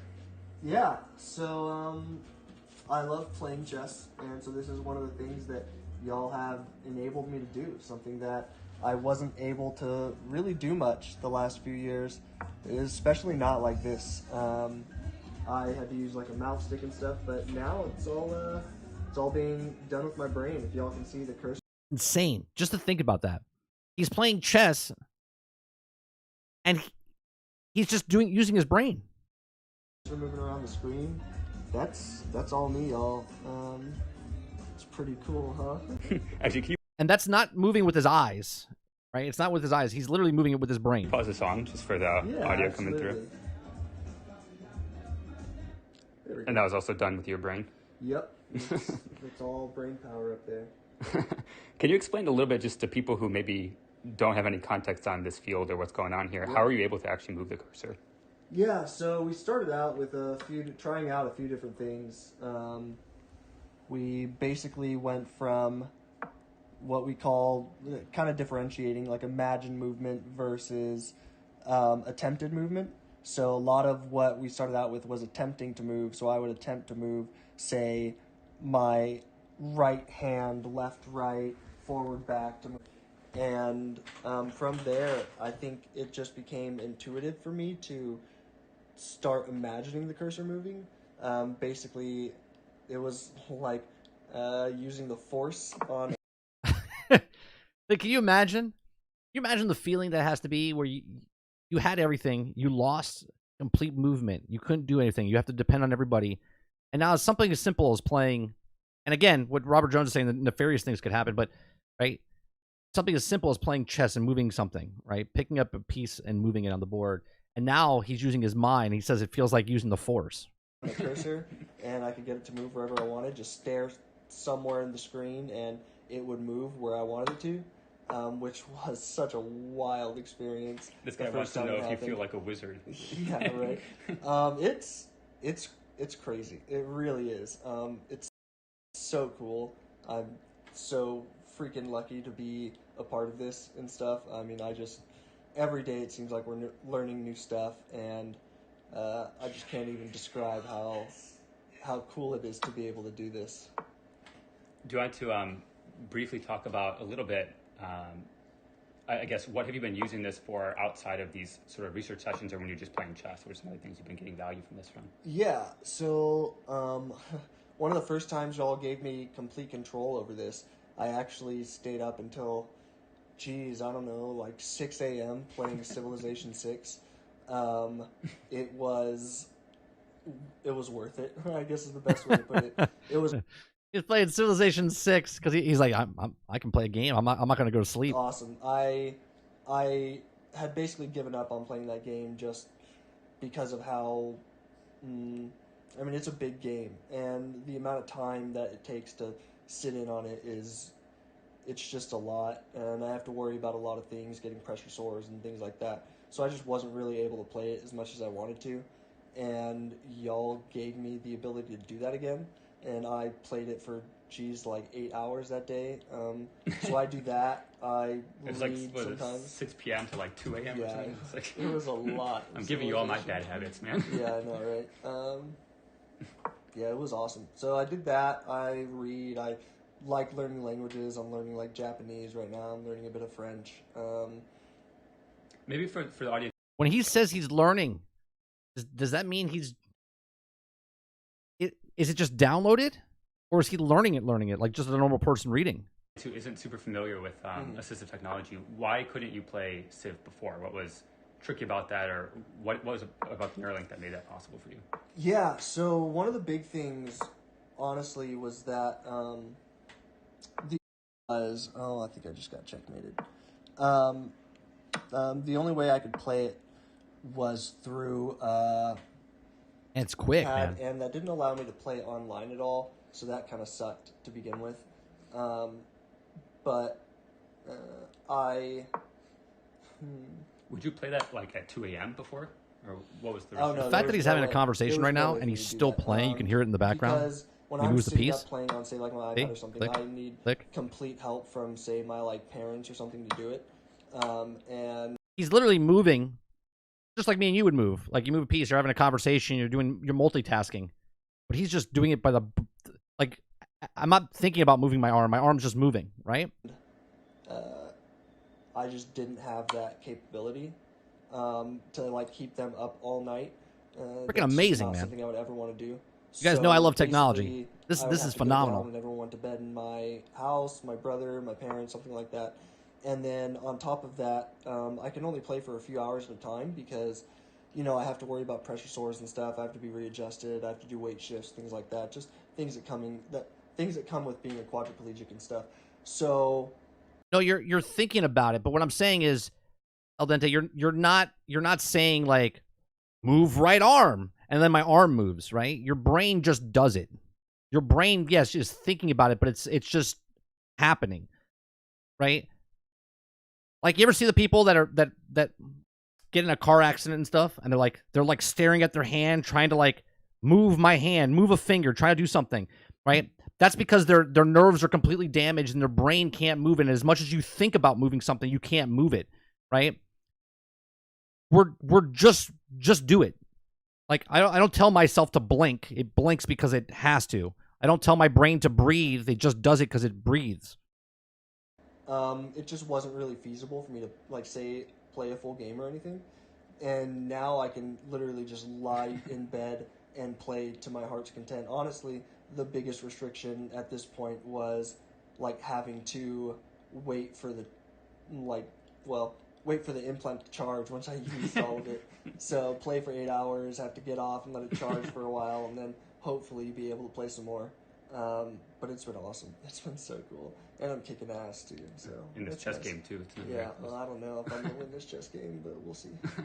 And then maybe just one final question. Your mom was showing me a bunch of pictures of you in different Halloween costumes over the years. It's something that you go nuts on. So now that you have like actual, force control over stuff, I guess that opens up the possibility space there a bit. What are you thinking to dress up as this year? I mean, something my friends and I have been wanting to do for a while. I think I'm going to be Professor X. I think that's pretty There you go. Because that's exactly what he's doing. He is Professor X right now. fitting. Not only because he's in a wheelchair, and I think that just obviously fits perfectly, but now I'm actually a telekinetic, basically. Yeah, and so it's gonna be cool. It's gonna be real cool. My friends and I are really excited You're gonna about freak it. people out when you say trick or treat. I know, right? My question is, what happens if the chip malfunctions, right? And I'm not saying like makes him evil or anything like that. Like the fact that like people hate changing batteries in a controller, right? Like if something goes in, he's got to go back under operation, take it off, remove it from the right. That to me is mind-boggling. Like how long does that last for? Right? It's amazing. God, it's so cool. Okay, I think that's it for today. Anything else you wanted to add before signing off? We got more work to do. A lot to learn about the brain here. Yeah, I mean, it's not perfect. I would say that we have run into some issues. I don't want people to think that it is like this is the end of the journey. There's still a lot of work to be done. No, you're the first. But it has already changed my life, and I think that people who are thinking about, saying, applying for the human trials, or are thinking about, finding some way to help out with this, to, do your part. And that's the reason I got into it, was because I just wanted to help. I wanted to be a part of something that I feel like is going to change the world. I think, there's nothing to be afraid of with that. The surgery was super easy. I literally was released from the hospital a day later. I have no, cognitive impairments. Well, I guess none that were caused by the surgery. I beat you in chess once, so yeah. I'm not talking about charging. I'm not talking about charging, right? I'm talking about just it malfunctions, it just doesn't work, the chip breaks or something. You know what I mean? I do have a pretty good record in chess right now. As far as just yeah, but yeah, I just think that it's really awesome, and I want to thank Neuralink for doing this, for working hard every day to make this, a reality. The crazy part is, so he's gonna be a test subject basically for the rest of his life, because he signed away and whatnot to help humanity, to help himself, to study what the brain is and whatnot. But at the same time, he has the ability to, and what you're saying, Titan, I like to see him control a smart home. That's more beneficial, right? Just imagine the whole house is made a smart home, so doors open, right? If it's not a sensor that opens up and closes, but it's an actual it opens up when he thinks to open up the door. The refrigerator opens up, or you know what I mean? It's crazy. But I was thinking more of, if they put an exoskeleton suit on him, right? He is not be able to walk or move from the shoulder down, right? So if they gave him a suit where it's an exoskeleton suit that his body's being held up in, then he could literally just walk and move his arms again, because it's all just the brain. It's we can walk again, and they could start moving. You know what I mean? They could make, as Jones is saying, nefarious things could happen, right? Obviously, it's meant for good things, right? You mean like a Spartan? Sure, yeah, like a Spartan. Did you see Force Gaming's video on Dune MMO? Did he just talk about it? Did he just talk about it and not show? Because I know IGN had a video of them talking about it. Eclipse posted it in Discord.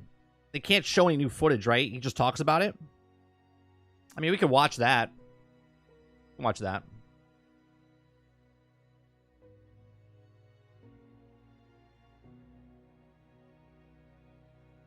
I've seen it. I've seen it, he says. I mean, I like watching Force Gaming.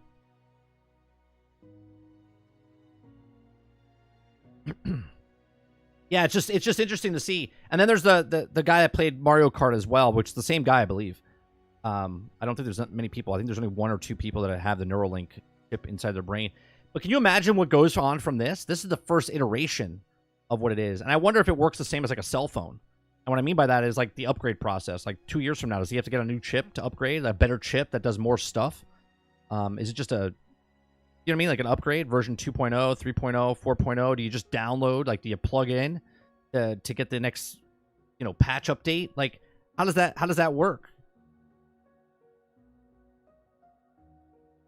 It's crazy, man.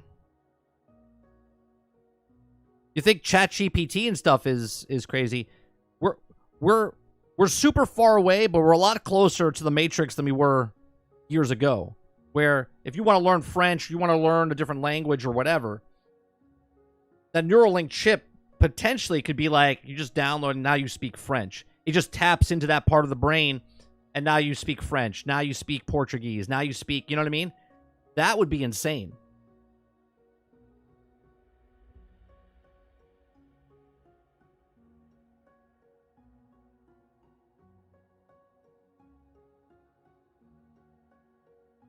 See if they have Neuralink. Do they say like what you could?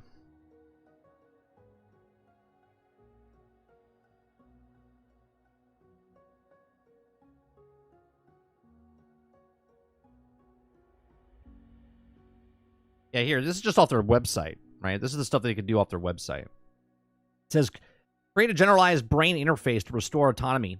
Those with immune medical needs today unlock human potential tomorrow. Okay. It says brain-computer interface that have potential to change lives for the better. We want to bring technology from the lab into people's homes. Okay. Implant. That's all it is. One brain-computer interface is fully implantable, cosmetically invisible, okay, and designed to let you control a computer or mobile device anywhere you go.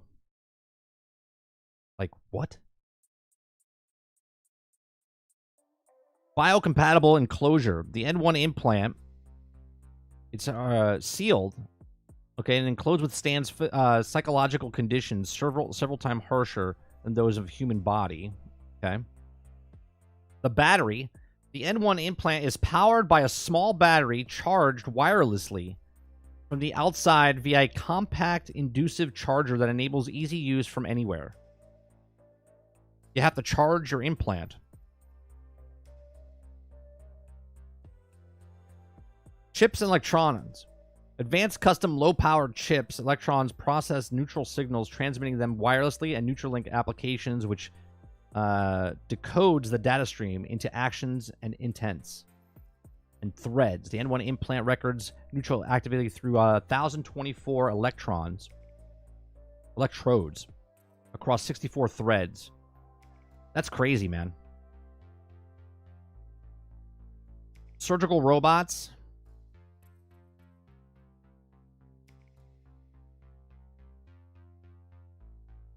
That's the thing that does the thing.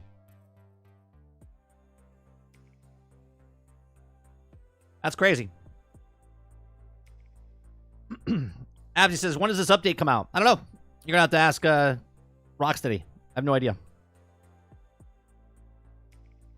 I don't want the battery to leak.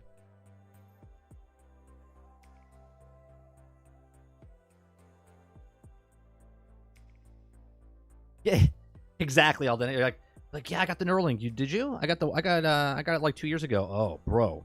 This update that I have in my brain, I can do this, this, this, and this, and this. And they're like, what? And then they have to go back and, right?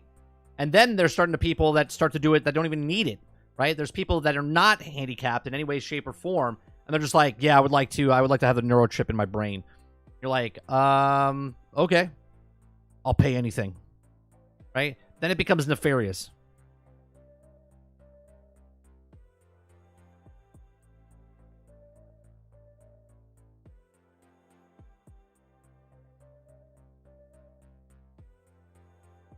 Right, Jones? Life will be more pay-to-win future.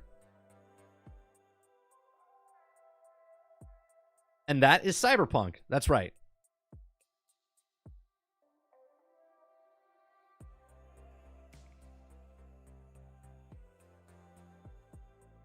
So if it wasn't tested equipment, I had more applications.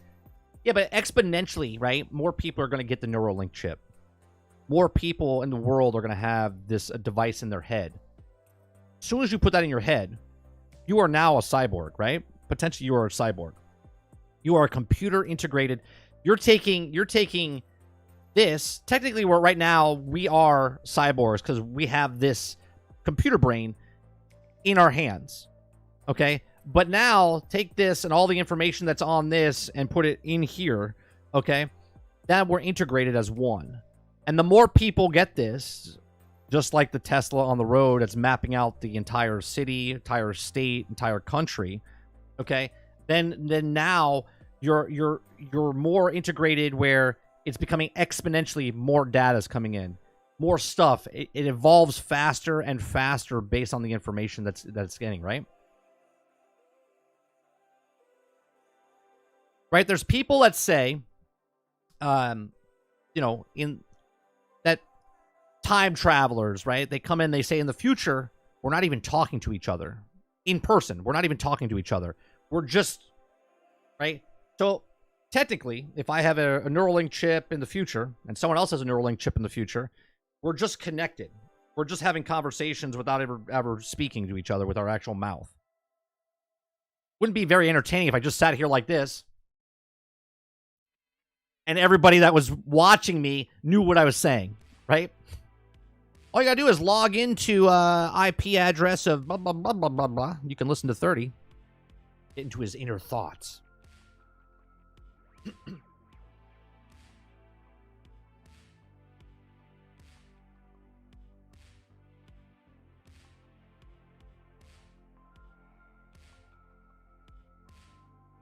Right? Oh, you want to figure out, oh, wait, see. Oh, you want to unlock the full mind potential? It's only $500 a month, 2 gigabyte spins. I laugh, but you're not wrong. You're not wrong.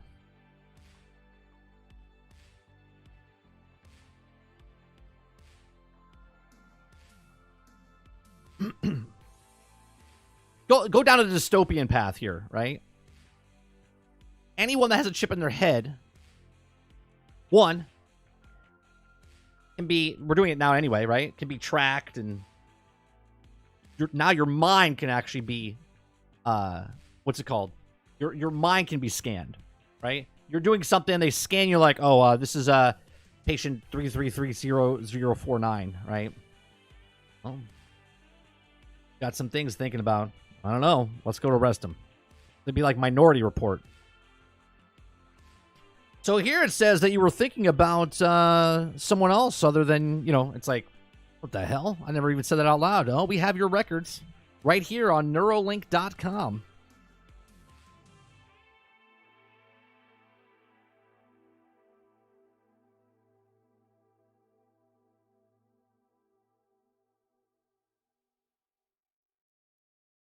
But I got the Hawk chip. I drove off the roof. He told me I had the flying squirrel chip.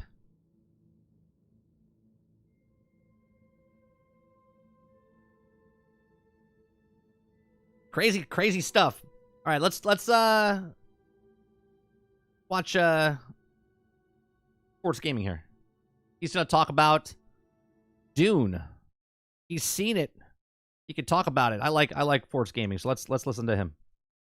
So recently we got to take an early look at Dune Awakening, the upcoming survival sandbox MMO from Conan Exile and Secret World developer Funcom. This was a hands-off event, meaning we didn't get to actually play the game, unfortunately, but we did see a 30-minute presentation and gameplay walkthrough, during which we not only saw the game running in action, but also got a bunch of new information and details. Let's take a look. So they opened things up by showcasing the early portions of the game, beginning with character creation. Dune Awakening looks to offer the expected suite of customization options with sliders for your height, body parts, face, hair, eyes, and other features. The general look of characters appeared and was also said to be directly inspired by the recent Dune films, and you can kind of see that in how the characters are designed and their presentation and all of that. So after deciding how you look, you then get to choose your backstory and the starting class. Now the backstory includes where you were born as well as your caste, which determines things like your dialogue traits and unique emotes. The dialogue traits are said to provide additional options when you're speaking with NPCs, so think like Bethesda style here, where you'll be granted different responses to questions NPCs ask you. Do I have to think of Bethesda style? Can I think of another way? Depending on your backstory, your history, your caste, your birth location, all of that. And then there are the classes. Now there were 4 options to choose from what we saw. So there was the Mentat, who's all about recon and strategy. Their starting ability is assess weapons, which lets them scan enemies and objects in the environment, granting information about them. Then there was the Trooper class, which is all about offense and demolition. Their starting ability, Shigawire Cable, is basically a grapple hook. You shoot a barb, it attaches to a surface and then pulls you towards towards it. Then there was the Swordmaster class, who is about close quarters aggression. Their starting ability, Deflection, has them entering a defensive stance He's like, can I have a desert fan follow me around? to deflect ranged attacks. And then the final class was the Bene Gesserit Acolyte, which is about physical mastery and manipulation. Their starting ability is Voice Compel, which uses the voice to force someone towards your position from afar. So it does seem like they are going with clear different archetypes here for tailored towards different playstyles. After they finished creating a character, there was a series of cutscenes, at the end of which we see the player wake up inside of a cave. Now here you go through the typical basic survival game tutorial, being introduced to the fundamentals of movement, combat, gathering, and crafting. Why is it gotta be a cave? It's always a cave. Here's a few notes from what we saw. The first item that you grab in the game is called the Frem Kit. This is a backpack that also acts like a mobile crafting station, letting you build your starter weapons, tools, and consumables. All the usual stuff here. Collect resources in the environment, use those to craft items. At the beginning, you can make like a makeshift melee weapon. There's a glow stick to see better in the dark, as well as the ability to heal with bandages. There's also a radial wheel in the game, so you can slot items to be able to quickly swap between them. These appear to be keybound as well, with 8 total slots available. The game features a free climbing system where you can climb anywhere you are able to Oh, Breath of the Wild-esque type of thing. scale, we were told, all structures and terrain in the game. The developer actually specifically said that they brought over the climbing system that was created for Conan Exiles, and Well, I have a question. Then what's the point of making walls? If you can climb over everything and do everything, I mean, I guess you can climb and hide from people that are, like, if I'm attacking someone's base and they built a wall and I can just get around the wall by climbing it, interesting. then have combined that with a series of additional features like suspensor belts and the grappling hooks that allow for a ton more freedom of movement beyond just scaling walls. Upon emerging from the cave, we then saw another cutscene. Now, they did make note here that the game has quite a big emphasis on the story. There are a lot of cutscenes and dialogues that take place as you play through the main story quest line that unfolds before you reach into the end game. After that, we saw the player out in the middle Yeah.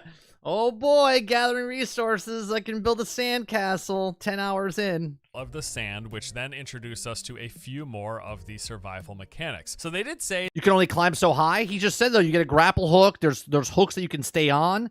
There's grapple hooks, and then you can climb, right? So if I can grapple hook, shoot up to a certain point, and then climb the rest, right?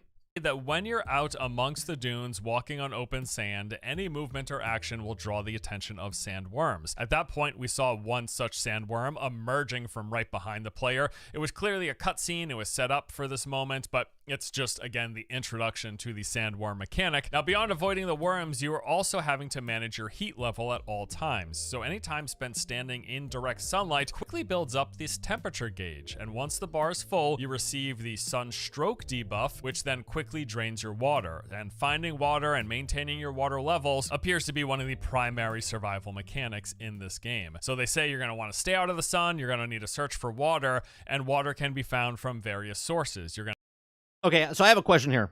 Okay, obviously, it's a desert. You want to stay out of the sun. So technically, you want to build a house as fast as possible, and it'll be the opposite of like Minecraft, where you want to skip the nighttime because you're not skilled enough or have the weapons enough to survive at night. So you want to sleep to have daylight so you don't have the enemies. And this, the sun is the enemy, right? The desert itself is the enemy. So you would have to try to build stuff as fast as possible to get a bed, get a house, something to sleep through the day to get to night. But here's the problem. It's an online game, right? It's an online game, meaning if I go to sleep, I can't skip to nighttime, meaning I have to live during the day. So that's going to be a massive problem because wait, what do you do during that time? going to be able to pull water from plants to a certain level, and then after that you will actually need to consume pure water or get water from the Like early game's going to be a bitch. blood of wildlife, NPCs, and other players. There's also resource harvesting, as you expect. You'll harvest resources from things in the environment, as well as the ability to salvage materials from metal objects using this tool called the cutter ray. And they've actually opted for using one of the more interactive ways of harvesting. So rather than just say clicking E to harvest harvest materials from something you're standing in front of, you actually scan any object that's harvestable. This will reveal its weak points as a line, and then you have to When you mean figure it out, you mean stay on one little section of the thing and run around a mountain in the shadows until you actually get the resources you need. trace along that line to actually harvest materials from it. And they mentioned that as you progress through the game, the rarer materials will have more complex patterns for you to trace. Next, we got to take a look at the enemy outpost. These are locations that will be full of valuable loot, resources, collectibles, and of course... Yeah, but the difference, right, Brain, is that in Conan, there's different environments, there's different things. The sun wasn't killing you. The environment itself wasn't killing you. Yes, you got hungry. Yes, there's animals and bad guys and stuff. Do you know what I'm saying? Like, the lore and the story of Dune is that literally you're going to die. Like, it's just a timer. It's just a timer ticking down while you're heat stroke and sunstroke and then losing. It's completely different than just Conan. NPCs for you to stalk and eliminate. And this is where stuff gets interesting for me because I love clearing out enemy camps in pretty much any open world game, any survival game, whatever. This is one of the kind of gameplay systems that I really like engaging with. Before we dive into that though, here's a quick word from today's sponsor. Today's video is sponsored by Marvel Rivals, a Well, that was quick, huh? new competitive superhero team-based PvP shooter where you can choose from a vast array of iconic Marvel characters from Guardians of the Galaxy to Avengers to X-Men and many more. Whether you're into smashing through enemies as the Incredible Hulk, unleashing high-power tech weaponry as Iron Man, or swinging into action as the Spider-Man, there's a character for every playstyle, complete with deep lore that fans of the Marvel Universe are sure to enjoy. In Marvel Rivals, teamwork is key. You'll coordinate with allies to execute unique team-up abilities between heroes to turn the tide. Look at Obama says people are going to sympathize with Anakin after playing this game. There's Groot and Rocket I hate sand. linking up for a devastating combo, or Iron Man and Hulk joining forces to unleash powerful attacks. Strategic collaboration is essential. And it's not just about the heroes, the environment plays a role as well. Marvel Rivals features destructible environments, allowing you to leverage the map to your advantage. Witness Black Panther strategically destroying a bridge to cut off the enemy's path, creating dynamic and unexpected scenarios. To discover more about Marvel Rivals and get access to the first closed alpha test, be sure to check out the link in the description below. All right, now let's talk about NPC bases and the game's combat. At this point, they actually swapped to another character, showing us a different class in action. They had crafted what is called a passive suspensor belt, and this basically let them glide or hover anytime they jumped into the air off of an object. What was neat about this, though, is that this action actually preserves momentum. So we saw the player use a grapple hook to quickly pull themselves up onto a ledge, and then they activated the suspensor belt, which had them gliding, carrying that momentum, which basically kind of slingshot them up into the air, letting them go further. That's interesting. That sounds OP as hell, and that sounds like that's an endgame thing. Further than they would be able to otherwise had they Or farther along. I shouldn't say endgame. just use the grapple hook. Like to see this kind of more interesting and engaging traversal mechanics. In fact, at this point, the developer said that their goal was to try to make traversal fun and engaging because moving around the environment is one of the things you'll be doing most. Besides gathering, crafting, and doing the combat, you're going to be spending a lot of time moving around. So using these tools and abilities combined with the free climbing system gives players the ability to approach many encounters however they like. And they said as an example, you know, a lot of outposts will be in like these outcroppings or rock formations. So yeah, you can walk in the front door of the outpost and start taking out enemies head on, or you can climb up and kind of fall in from above, sneaking around. That's what I'm going to do. I like sneaking around and taking people out like that. Or, you know, however you want to approach it. But they want to have a lot of variety while also making the traversal feel engaging rather than just climbing a rock wall. You got the grapple hook, you got the levitation ability with and different other class skills that you'll be able to use that play into more engaging and dynamic traversal mechanics. Once inside the outpost, we got to see some combat and action. So the player snuck around for a little bit in a crouch position, moving around the base stealthily before pulling out this Mala pistol to take out a few patrolling guards. So the character that we saw was actually the Trooper class, and they had the grapple hook ability as well as a just regular frag grenade. Now, at this point, we were told that in addition to any ranged and melee weapons that you use in combat, at any given time, you can select 3 active skills and 3 passive skills to have currently equipped out of a variety of options. There are classes, as we mentioned. With those classes come skill trees, and from those trees you can kind of pick and choose what you want. Although you choose a starting class, it seems like you do have the option to pull skills, active and passive abilities from the other class trees as well. I assume there's some sort of limitation, like maybe you can only fully specialize in your start. They would have to. They would have to. Otherwise, everyone would be everything. And there would be no reason for, you know what class, I mean? But you can still pick some of the earlier skills in the... Yeah, you could pick the earlier skill. They talk about this a little bit when he said that they took it from Star Wars Galaxies. You could pick like the first 3 on the lower scales of certain things, but mastering them and going up the skill tree, you can't pick them all. You would have to limit it. Other tech trees. And the combat that they showed seemed fine enough. Now, nothing really stood out either for better or worse. I will say I thought the sounds and the impact animations, like how the enemy AI reacted to being hit and shot in combat, that looked decent. If anything, on the negative side, I would say the character movement appeared a little bit stiff. It didn't really seem bad by any means, but it just looked a little rigid. That's just something I took note of while we were watching this. Overall, though, it seemed fun enough watching the character move through the environment, sneak around, take out enemy NPCs with ranged and melee using their skills, tossing grenades. It seemed competent. It seemed like it would be a relatively fun time. After spending a little time on the Trooper class, they then swapped back to the original character, showing us the Mentat class in action and how they might approach taking on an outpost. He had access to this ability called Battlefield Calculation, which was more or less an area scan that marks NPCs, showing you their location as well as their class archetype, be it assault, support, whatever. After scanning the enemies, he then summoned in a Hunter Seeker, which is basically a drone that you manually have control of, and you have an ability that is able to one-shot any of the game's basic enemies. Now moving on, we got... That seems pretty OP. I wonder what the timer is on that.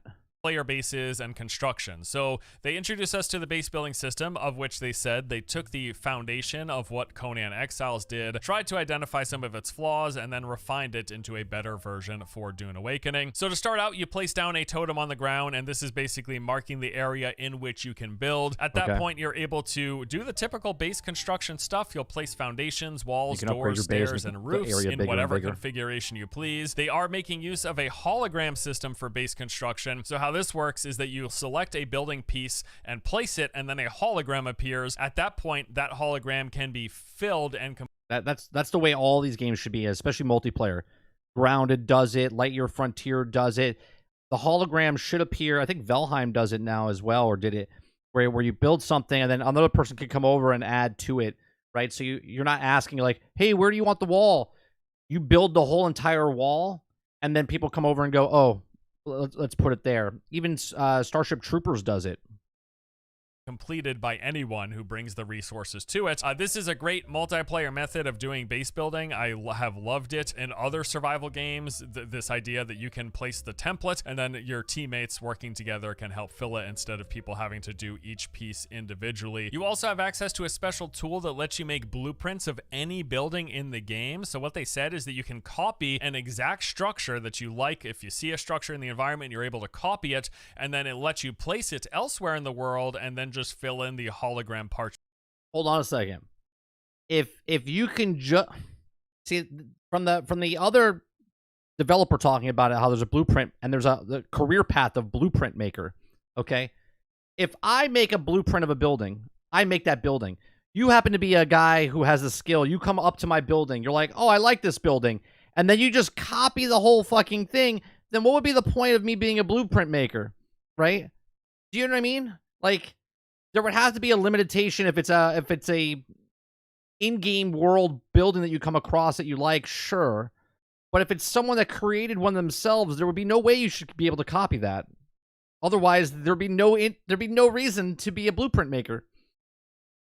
yourself. This even lets you do things like pre-build structures that you can take with you on the go and drop to fill quickly. This will be especially useful in PvP zones where you don't want to spend a ton of time manually building a base piece by piece. You can go into a PvP zone with like a set PvP structure, place it, and then quickly fill it with the resources so long as you have them, again, instead of trying to build it by hand while you're also trying to keep.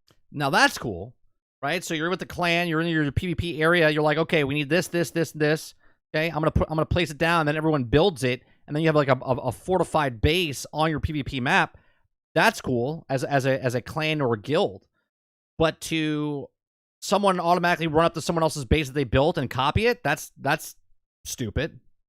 Keep an eye out for other players. Player crafting. Lots of different crafting and refining stations, pretty much what you expect. There'll be various purifiers, fabricators, refineries, and storage. As you level up in the game, you'll earn these technology points, and then those points are spent in a tech tree that unlocks the various crafting stations. In addition to the tech tree, they also told us that there will be unique schematics that are only found while exploring and looting out in the open world, and these will include things like better versions of certain items. So if you go out and you find one of these rare schematics, this will allow you to be one of the few players to craft said item or vehicle or whatever, and then you can take those items that you make with those rare schematics and sell them on the player trading post. We got Right. So let me rewind that for a second. That's a cool aspect of the game. versions of certain items. They also told us that there will be unique schematics that are only found while exploring and looting out in the open world, and these will include. Now, here's the thing. As soon as he says that, right? If they're in a cave, right? And you happen, and the cave is the same cave no matter where you are, because it's an MMO, it's not going to be a random cave, okay? If I find that before you, then I'm the only one that has that. But if I find it before you and make a video of this is where you can find it, and everyone can go to that cave and find it, then it's stupid. You see what I'm saying? Include things like better versions of certain items. So if you go out and you find one of these rare schematics, this will allow you to be one of the few players to craft said item or vehicle or whatever, and then you can take those items that you make with those rare schematics and sell them on the player trading post. We got to see a handful of the game's dynamic world events. These include things like damaged spaceships and transports that will fall from the sky. These leave a trail. And even with the rare schematics, you get the rare schematics and then you learn it. If I sell it to somebody else, then they own the rights to that, and then they can do it.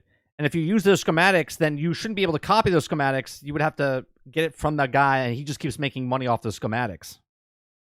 Of thick black smoke. They will carry unique and valuable resources not found anywhere else, so you will want to head out and salvage them whenever you see one of these ships crashing into the sands. However, this is also going to attract things like the sandworms and other players, which they said is used to create these tense situations where you'll see this ship crash happening and you'll want to go to it to get its valuable resources, but you're going to have to be careful. Is the sandworm, was their attention drawn enough, and are they coming? Are other players coming to kill you, or not even just to fight you, but even other players competing to harvest the limited resources that are on the ship that just crashed? Again, all used to. You would have to go with a group, right? It's like a crate that comes down in a battle royale, and your squad goes up there to get this stuff in the crate.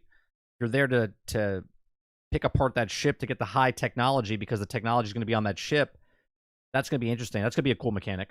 To try to create these tense dynamic moments. Other things they have for events include, at the nighttime, there are these large military ships that scan the planet looking for escaped prisoners, which you happen to be, so you'll have to pay attention. It's almost like a Sea of Thieves moment. It's almost like a Sea of Thieves moment. Your crew is going to get a treasure on the island, but another crew just pulls up on you. There's a battle going on.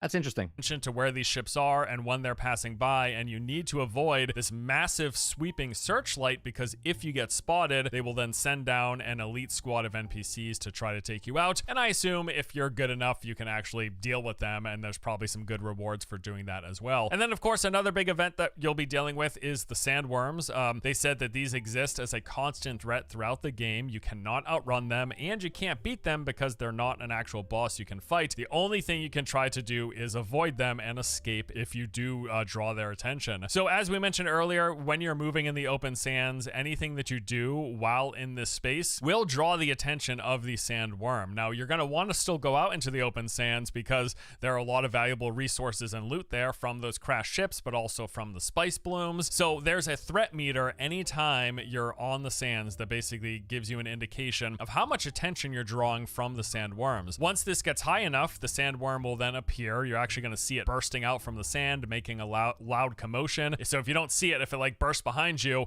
if you don't physically see it at first, you're definitely going to hear it. You turn around, you see the sandworm like coming up from the sands, and then at that point, it chases you like a shark skimming the surface of the water, chases you with its mouth wide open, and the only thing you can do is to try to get away. You can't outrun it though. It's faster than you can potentially be, so you would either need to get into an air vehicle and fly away, or try to get into the various rock outcroppings, just basically islands of rock that are separate from the sand, and the sandworms can't go into the rock. So they can chase you on the sand, but if you get to the rock, you're safe, and that's basically the mechanic that you're dealing with. They did say there are items in the game, such as these thumpers, that can be used to distract the worms. However, once a worm is alerted to and starts chasing you, your only option is to run. They follow you at high speed, skimming the surface with their mouth This whole scene right here is bullshit then, because you can't kill the worm. wide open until they catch up or until you escape to the safety of one of these rock islands. Now, next, the developer brought up the fact of the fact that they're calling this game an MMO. They said, hey, people ask us all the time, why are we calling this game an MMO? What makes it an MMO? And to which he said, the game is a series of connected servers that are all seamlessly interconnected with each other. And some of these include social server areas, such as these things known as player hubs. This appears to me to be very similar to how things like the tower work in Destiny. Here you're going to see a large number of other people running around. This is where, besides other people, you will also find quest NPCs, trainers, merchants, the player auction house, guilds, and factions. And that was pretty much all he actually said on the matter. He didn't go into They said you can't ride them either, though, Water. further detail about what other MMO elements it has. Now, from this, I get the impression that outside of the social hubs, all of the zones in the game will make use of phasing. So they're going to have like a set limit to the number of people you're able to see in your particular version of that zone's server. And then it's likely in the PvP zones, they will allow for a higher cap of players to allow for that large scale PvP combat that they've talked about. But otherwise, it'll be somewhat seamlessly. That's like the 16 times the detail. That's what that word is, El Dente, right? These servers are just seamlessly together.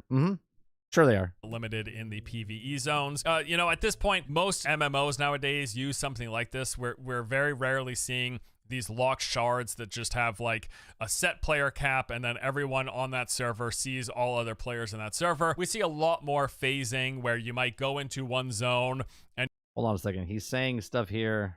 Most MMOs nowadays use something like this. We're very rarely seeing these locked shards that just have like a set player cap and then everyone on that server sees all other players in that server. We see a lot more phasing where you might go into one zone and you're going to see people in that zone in your version of the server, but then maybe your friends could also be in that zone, but you won't see them unless you group up with them, or maybe the game does it dynamically so that anyone on your friends list always shows up in the zone. But it's phasing, it's not server shards. That's my assumption from what he described here. All right, the next interesting thing we saw were these eco labs. Now, these were described as equivalent to dungeons in other games. Of this, the developer said he likes to think of them as the vaults in Fallout. They have been sealed for 10,000 years, and when the war broke out in the game's story, people started exploring more, and as a result, they began to unlock and uncover these locations. So yeah, these are like dungeons. There'll be distinct areas where you go in, you clear enemies, and you collect loot. Sometimes there'll be bosses. Sometimes you'll go in and they'll be inhabited by tons of NPCs from various enemy factions. Other times they'll be fairly undisturbed and instead give you various new interesting experiments, puzzles, and obstacles for you to try to overcome. And they did say here that this gives them the space to play with ideas and locations different from the standard deserts above, introducing new landscapes and environments that aren't just sand absolutely everywhere. In fact, in the one eco lab that they showed us, right, so there's the underground caves and stuff like that. That's cool. It was like a tundra themed location. There was a ton of ice and like snow and frostbite all over the place. So yeah, these eco labs are going to let them deliver an experience that isn't just sand all over the place, which I think is really good because that's probably one of the concerns that people had with this game. Like, how interesting is it going to be exploring the Yeah, me and Sarge brought it up. right? How interesting is it going to be for one biome of sand? Desert for 100 hours. Well, with the Eco Labs, they are able to deliver biomes and locations that aren't just sand and rock and sand and rock, right? So that's good. There was a stretch of combat here. We saw a few minutes of combat with two characters working together. This also showcased a few different abilities. We saw the Mentat class use this ability that revealed enemy health bars as well as what abilities the enemies had. We saw a suspensor grenade, which caused enemies caught inside to float suspended in the air. And then we saw the Mentat class also use this like dash or blink style ability where they teleported forward towards an enemy. And then the final thing that we saw was an example of the spice hunt. So spice is at the heart of everything in this game. It's a super valuable resource. It's used for a lot of things. It's a currency, so you actually use spice to pay your taxes on the land and the base that you've built. But then also spice is used for some class skills and abilities as you progress and get more and more powerful. So spice has to be harvested out in the desert, and that's one of the things drawing you into the sands. So at this point, we saw a pair of players prepare and go out to harvest one such of these spice blow locations. So first, they actually constructed a transport ornithopter, which let them pick up and fly a spice harvester to a nearby bloom. The reason you want to do this is because the spice harvester is a ground vehicle and it moves pretty slow. And if you were to just drive the harvester over the sand, you would never make it to the bloom before you attract the attention of the sandworm and got swallowed whole. So you use the transport ornithopter, you go up and you pick up the harvester, and then you fly the harvester towards the blow. That lets you then drop the harvester down and start harvesting. So while one player was doing that, the other player was up in the ornithopter flying in the sky and just scouting out, looking for enemy players that might be coming, paying attention to see for any signs of an upcoming sandworm. But then also at that time, while they were harvesting this location, we saw a sandstorm appear on the horizon, moving very quickly towards the players. Now, this was obviously a pre-scripted event, but the assumption is that Yeah, Fate, the servers aren't up yet. Oh yeah, Dolphin just said it. Yeah, the servers aren't up yet for Suicide Squad. while playing the game, it's dynamic, and as you're playing, sandstorms will roll by. You don't want to get caught in the sandstorm because if you're not sheltered, yeah, if I need a pilot or coup de pop, so you're definitely what my happened man. was, as the sandstorm came in, we saw the ornithopter pick up the harvester, suspend it in the air, and then start flying in the opposite direction of the sandstorm, trying to make it for cover. But of course, it wouldn't be dramatic if they didn't get swallowed whole. No, it's not a full PvP game. There's PvP wars that happen there, but I believe that there's areas that there's areas like ships are going to crash land. You're going to have to go and you might have to fight other people. But I don't think I think certain sections it's mandatory PvP. Other sections it's not. Also, the sandstorm then came in, engulfed them, fade to black, and that was the end of the presentation. Again, clearly this was pre-scripted. It's not that just like a sandstorm just so happened to roll in. You know, they set this up so that it happened, but it will be dynamic in the game. That is the assumption. You will just periodically get sandstorms coming in from different directions. You'll get some sort of a warning, I assume, or there will be a huge visual indicator to let people prepare, and then they will have to try to get to cover as soon as possible. So that is the whole presentation, basically. That is a rundown. Again, this was a gameplay presentation, so we were watching gameplay of the game being played in action where they showcase these various aspects of it.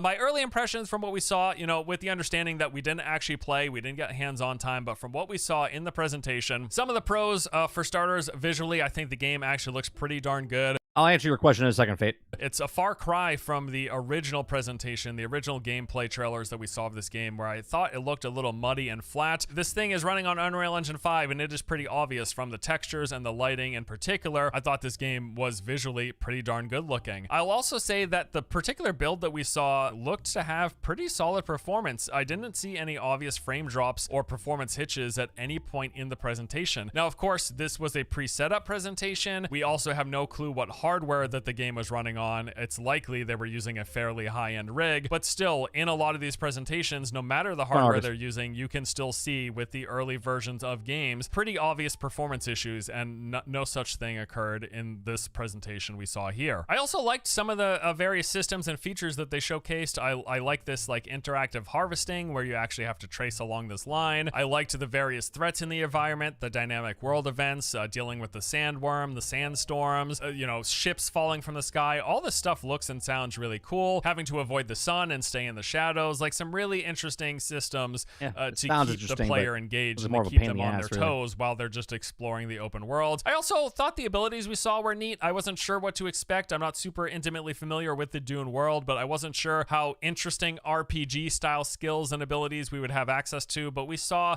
a levitate, we saw anti-grav things, we saw area scans, we saw drones. So it seems like if you're a fan of RPGs, open world RPGs, they have a decent variety of skills here, which is good to see. On the con side, there were a few things, as I mentioned. Some of the animations, particularly as they relate to movement and parts of the combat, looked a little stiff. Again, I wouldn't say it looked terrible, just that the animations felt a tad rigid. It may still very well feel good to play. I don't have any reason to assume it won't. I thought the gunplay looked and sounded decent, but yeah, just a little stiff here and there. That would be one early critique. Also, the way they've described the MMO elements, it's clearly not going to be a full-blown MMO, more of just a shared world, open world survival game. I think we pretty much expected that, but now it seems we have a fairly decent confirmation. My assumption, again, is going to be that in the PvP zones, when there is PvP conflict between warring survival, Conan, 76 type of game, factions or guilds or whatever, that is going to be the highest density of players in one location. But as you explore all the other zones in the game, it's probably going to be fairly limited due to whatever phasing tech that they use.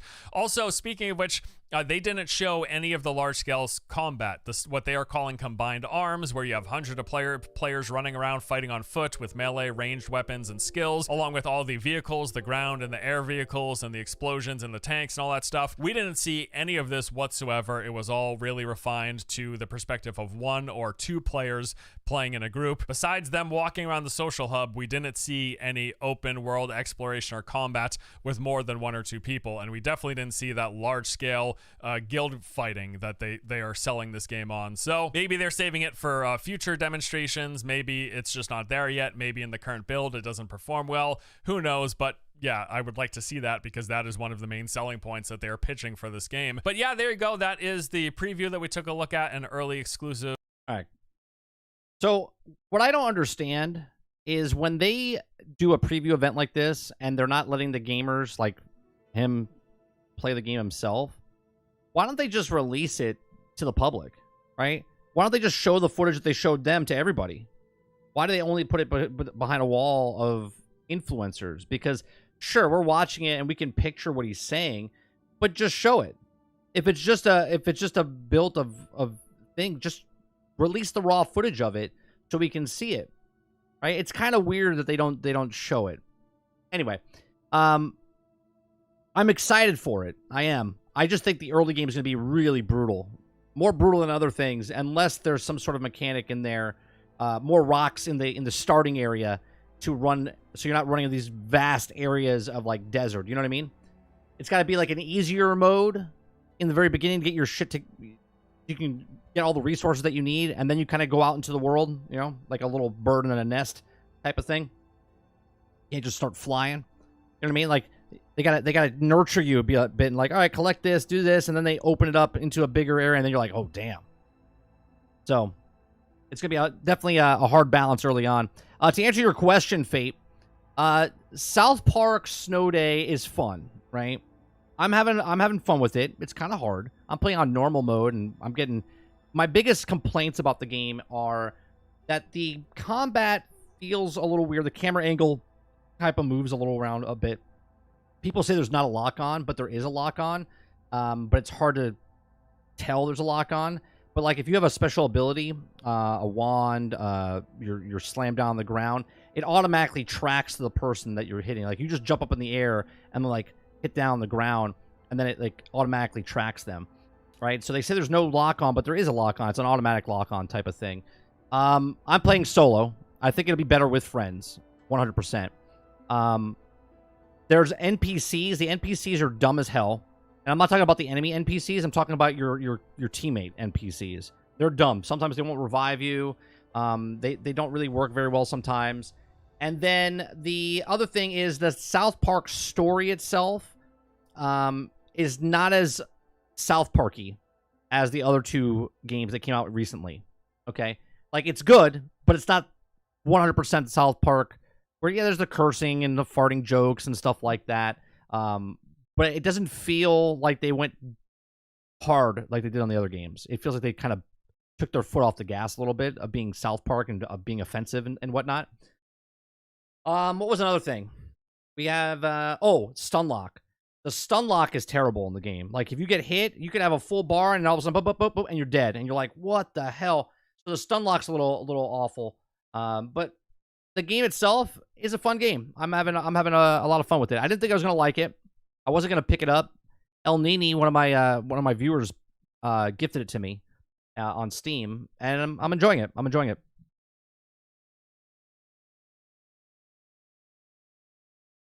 Let me see what she's saying. Promising. Desert's early game is always the worst. Let's see. Plausible deniability for when features get left out. Yeah, but they could literally just put a thing on the screen, not final product, and just show it what it is. That's all. Does the roguelike feel fun? Yeah, so what happens is it doesn't feel repetitive. So I actually failed a couple times, and I didn't notice it was random. I was actually confused, because day one when we played it, we died at the very end. And then when I went back in the next day to play it, all of a sudden the board felt weird. I was like, wait a minute, didn't I do this already? I was like, I don't remember this part. So there's like random boards that you pick from. I don't know if it's like I don't know if it's in out of order or different order, or if it's like 7 boards of the 5 and they rotate them. But it was different every time I died and went back in. The cards are random every time you... The chests will be in the same spots on that board. But the boards that you pick are kind of like out of order. You're not going to get the same board every single time.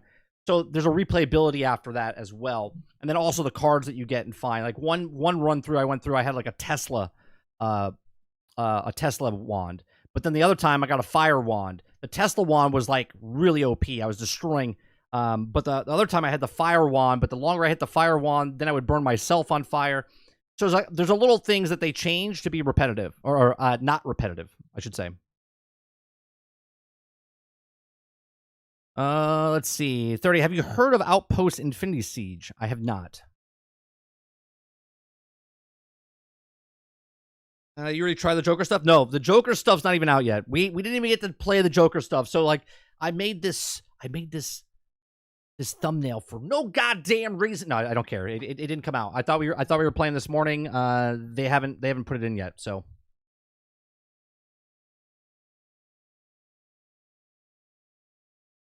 Main problem, it's $30. Why is that a problem, though? Why is a cheaper game a problem, Titan? I'm confused there.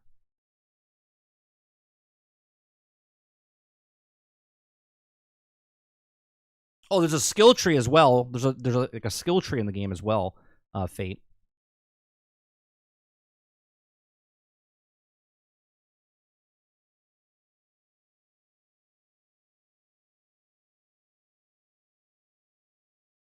Have you heard of the game? I'm out. I have not heard of the game. I'm out. Pick more. Pick. It's 12:30 already, and talking to you guys is so much fun. Time just flies by.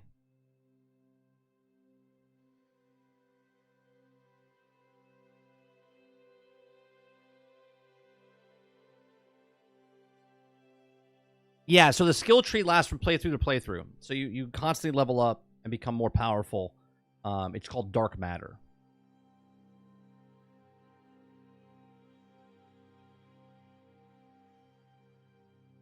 I think we're going to get some information next week probably on Outlaws, and that's just a gut feeling, because I feel like it starts April. So I feel like they're going to say something within the beginning of April on something about Outlaws.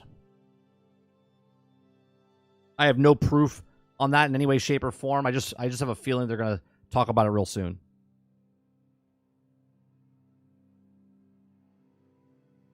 Hey, we like to consider ourselves entertaining. There you go.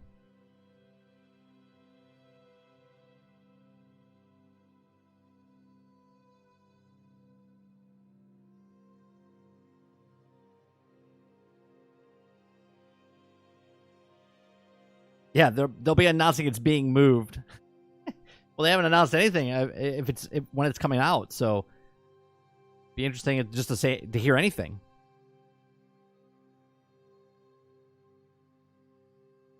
I'm also with you on the Marvel Rivals. Just could not commit at the time. I'm hopefully they are hope that blows me away, but the expectations. Yeah, I just upset that it's an Overwatch clone. If it came out 4 years ago, I might have been more hyped about it. But right now I'm just like, whatever.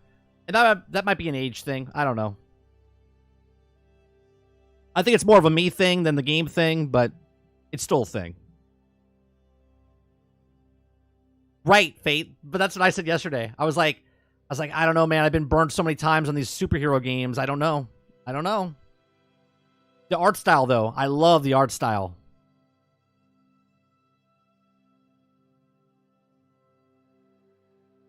It's only a PvP, though. That's the problem, Fate. Like, I want to play that. If I could play bots, then maybe. Okay? Maybe I'll play it more.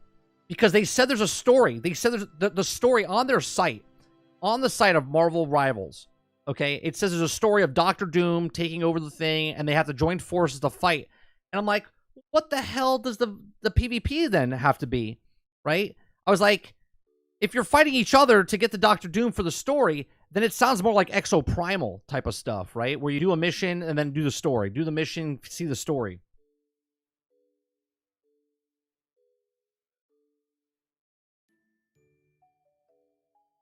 Yeah, but Overwatch from the beginning was a lie, right? Overwatch was supposed to be a free-to-play game.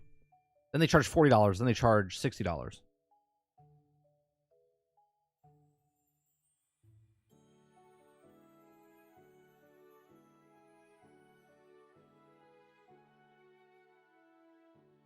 Admit it? I just want Ultimate Alliance 4? Yeah, of course, I don't need to admit it. I said about that. I said I want Ultimate Alliance 3 and 4. I want 3 on all platforms. I want 4 to be on all platforms as well. Hell, give me a brand new...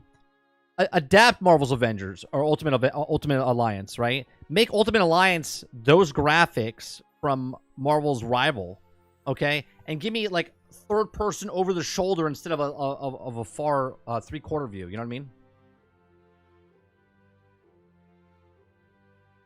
I'll take a Marvel Heroes. Give me Marvel Heroes in those graphics, right? I love the art style of Marvel Rivals. Just take that art style and throw into... I'm telling you, if Marvel's Avengers looked like that, would have been amazing. If DC Suicide Squad had that art style, amazing.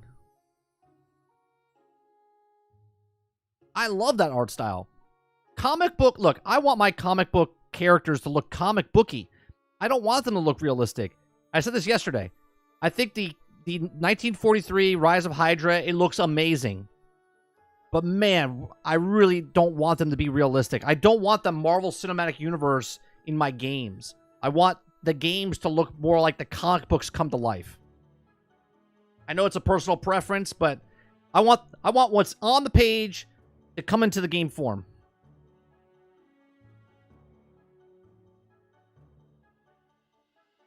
Bait, it's funny that you said that. Yesterday I said that. I go, can you imagine a Genshin Impact? Because someone said a gacha game. I said, can you imagine? Because this is before Marvel's Rivals showed what it was. I said, could you imagine a Genshin Impact, but in Marvel IP? I said, that'd be super successful.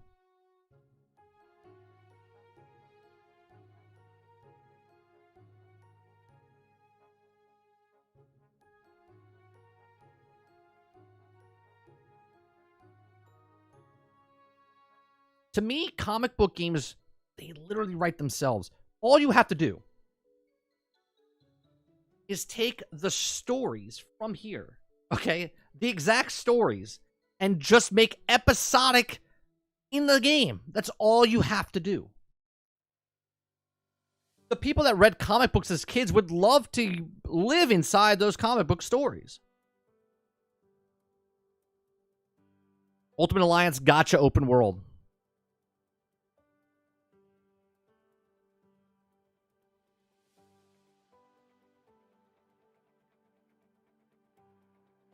Does it have to be gacha?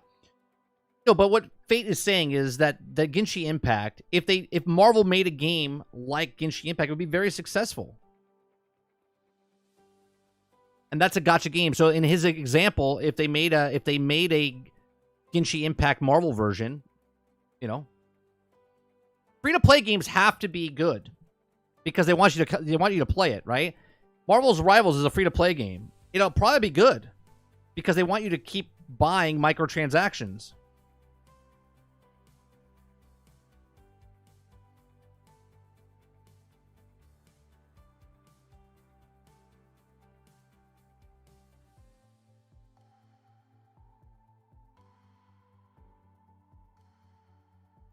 That's what the anime action RPGs do. Follow the story. In the book, movie, almost 100%. It literally writes itself, right? See? Right? It writes itself. All you have to do is take from the thing and adapt it to the video game format and done.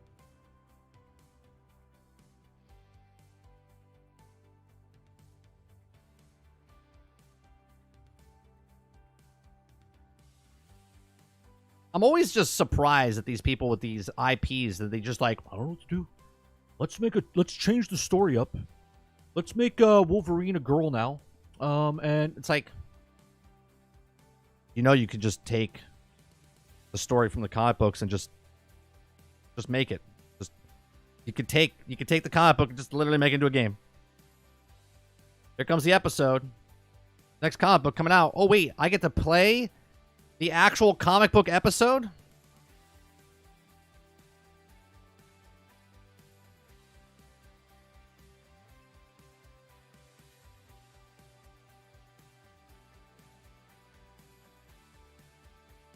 Ginshi is a really good game.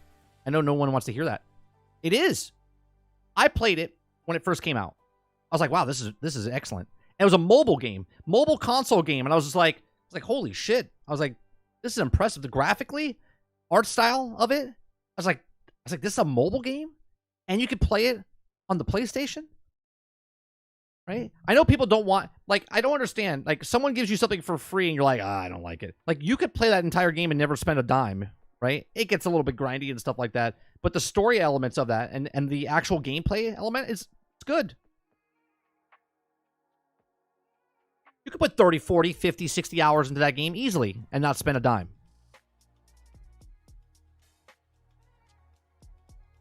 What are your thoughts to be on a PvE open world like Ginshi, a massive as it is?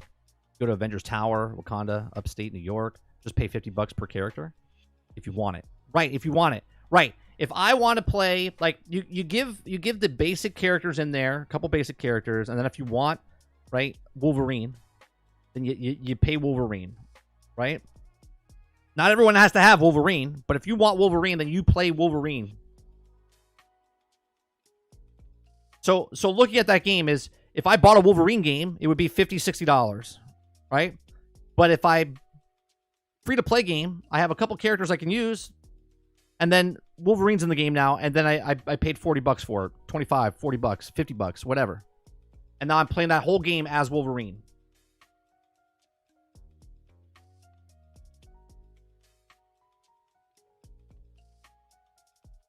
Either DLC, high price, or gacha. It would be nice to have a less predatory gacha. I'm for the model of DLCs. Okay, if I buy a $60 game, no microtransactions, but then you come out with episodic. I said this for Gotham Knights. I said this for Marvel's Avengers. I said it for Suicide Squad. If you give me a game of Suicide Squad and you charge for season 1, okay, the characters and stuff are free in the game. Like, Joker would come into Suicide Squad, but if I want the story and different things, I will give you money for DLC for content. It's a PvE game. It's story-based game. It's like buying a comic book. Borderlands model. I would give you money for that. But no, they don't want that. They want to nickel and dime you for every little thing. And it's broke, buggy, unfinished type of stuff. Wes says, no server issues since launch. There you go. Right. Or you could do that, Kurt, right? Battle Pass. Buy the Battle Pass, and you get this many issues.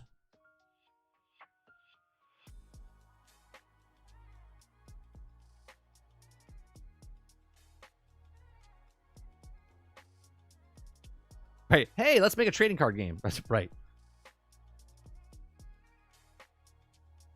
The fact that Marvel Snap is one of the most popular Marvel games, and it's a card game, blows my mind.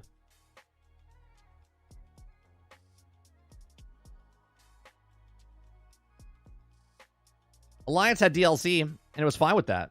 You got Venom, a few more characters, done. Right, dude. Right? They had, what, the Fantastic Four DLC. They had Morbius and Blade DLC. They had, there was like 2 or 3 DLCs, wasn't there? Like, and there was more little stories or game modes. I just don't understand. And they're always lost. They're like, oh, it just didn't make money. Because the monetization that you did was ridiculous.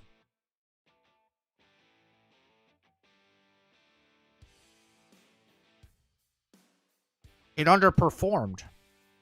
Because you didn't make a game. Genshin Impact is a game. People hate to hear that.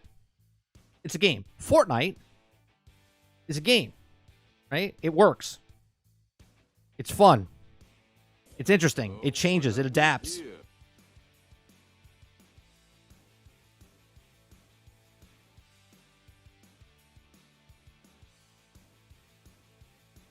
You know what people you never hear about complain about? Minecraft. Minecraft, you never hear about people complaining about the microtransaction store in Minecraft. You know why? Because they think it's fair. Because the coins that you get and the amount of content that you get, you don't have to buy anything, right? You buy the game, right? And you play the game, right? It's like $30 or whatever it is, okay? And then all the extra stuff that you want to buy in the marketplace store of Minecraft is just optional. Is there one in Microsoft?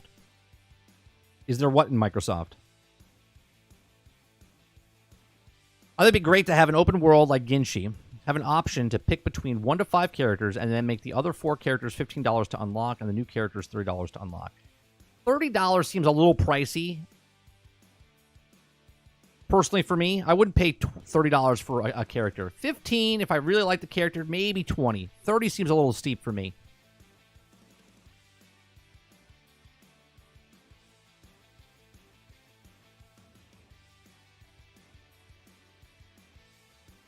Yeah, look, here, I'll open up. Right? Minecraft has a crap ton of microtransactions. Crap ton.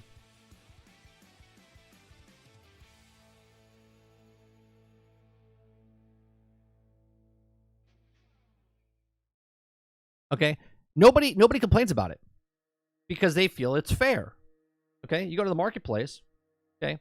The marketplace, they have a couple things, right? People complain about Fallout First when it came out because, they're like, they're charging for a full price game and they're charging a monthly subscription, right? Oh, there you go. Try to connect later. I can't even show you the marketplace right now. There you go.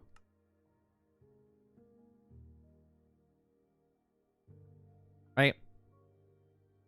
Now you have Marketplace Pass. Start your free 30-day trial for Marketplace Pass. Okay? They have like add-ons, right? This is $9.90, $9.90, $3.10, right? You got ones that are up to like $16.90. Okay? $2, $4, right? On sale type of stuff. You got worlds to pick from. Right, you got worlds that are cheap that you can get into and mess around with. Okay, they have crossover with Avatar and Godzilla and Universal and Disney and whatnot. Okay, you got mini games that you can buy. Okay, look at this. Right, different mini games. You got user what's it called? Survival, all worlds, adventure. Yeah, you have so many different things. Skin packs, worlds, textures, more. What's on sale, right? There's so much stuff here. You never hear anyone complain about, oh, Minecraft is... You know why? Because Minecraft is a good game. The game itself is a good game. They sold you a game, you can get all the stuff in the game, and then if you want to add stuff to it, you can add stuff to it.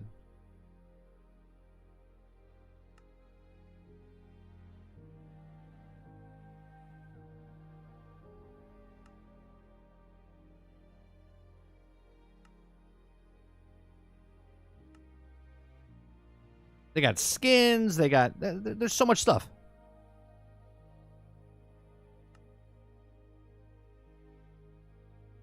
Right, make a game, sell a game. Make the game, sell the game, and then if you want to add stuff to it, the people that enjoy that game will buy the game. What people don't like is when you nickel and dime them for the game. Right? Make the game. The game is insert game name here, right? And in that game, then you give me the main game, beginning, middle, and end, like a story. Like I go to the movies, I read a book, right? Can you imagine reading a book, getting to chapter 1, and then going, all right, well, you paid $50 for the book, and now you got to pay $10 for chapter 2 and chapter 3. It's like, I thought I just bought the book.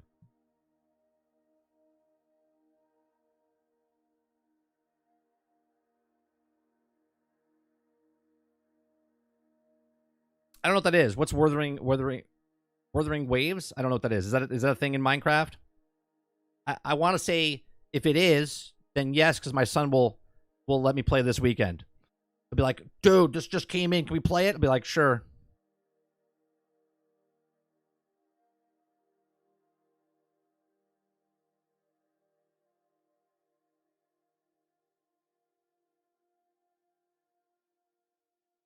To be fair, Java players complain. My point, there's always going to be people that complain, Jones, but do you see articles written about the microtransactions inside of Minecraft? That's my point.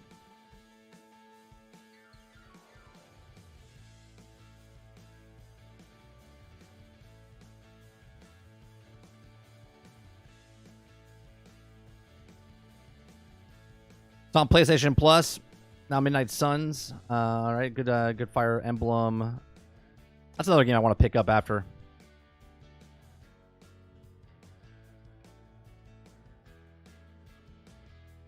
Right, there is a community though on Minecraft that the content made by actual people, and they make money off of it, not the developers, right? Oh, it's a new Ginshi thing. Didn't even know. I haven't played Ginshi in about 2 years.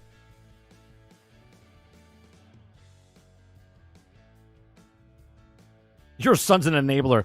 No, anytime something comes out, he is a knowledge of Minecraft. Like, he knows about the new update coming out and what's happening inside there. Every time something happens, he comes and tells me about what's happening in Minecraft.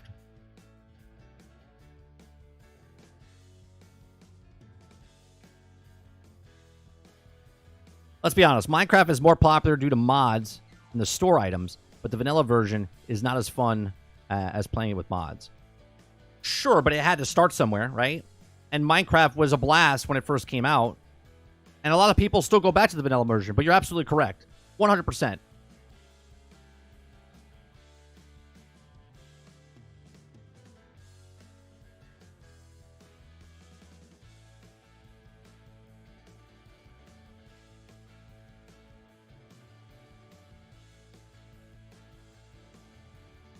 Hey, I hate Minecraft. Playing it myself, but I love seeing others play it.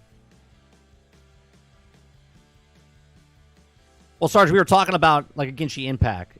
The game of Genshin Impact is a full game. Like, you can play the story of Genshin Impact without spending a dime. But if you want the certain characters, then you're paying for characters.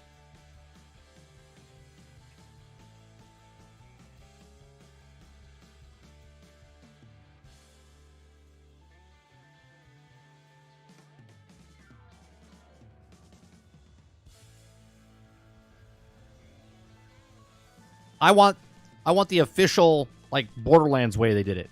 Sell me the beginning game, and then you can sell me DLC. New story. I want to buy that comic, right? It all started with Marvel's game, right? You make a game, and then you sell me a comic. You sell me a comic. Episode 1 comes in, I want it, I buy it. Episode 2 comes in, I want it, I buy it. Right? That's what they should do for comic book games.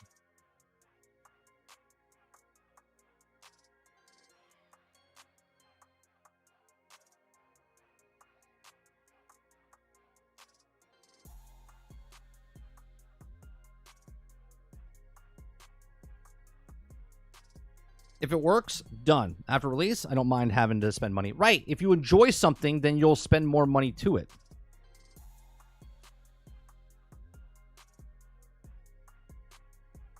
Now I want to play Borderlands. Damn it, Dirty. Oh, you're welcome.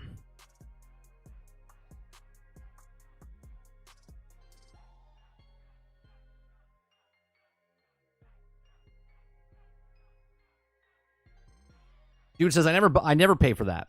If I want a game, and I'll wait until the bundle and everything. Yeah, but then you wait, right? So like for instance, like I didn't buy Borderlands when it first came out. I got Borderlands after all the first DLC came out. I think Borderlands 2 came out, and then I bought Borderlands 1 and played Borderlands 1, and then Borderlands 2 came out shortly after, right?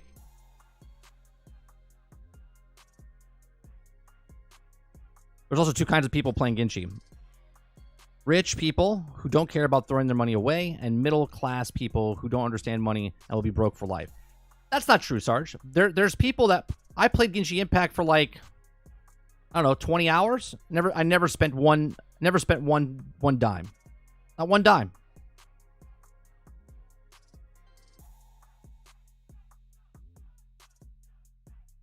If I never touched that game ever again, I still got 20 hours in that game that was free to play.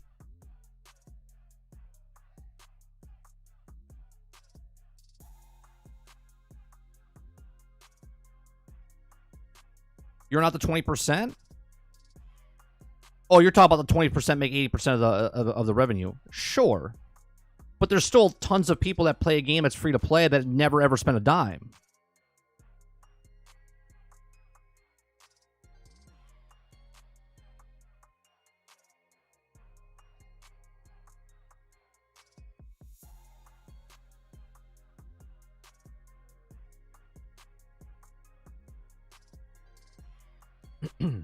What time is it? 1 o'clock? They're not answering. They're not saying anything. I guess we're playing Joker tomorrow. Or tonight. After the podcast, I guess maybe I'll log in.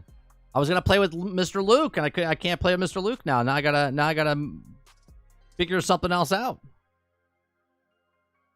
Maybe I'll play the podcast after the podcast tonight.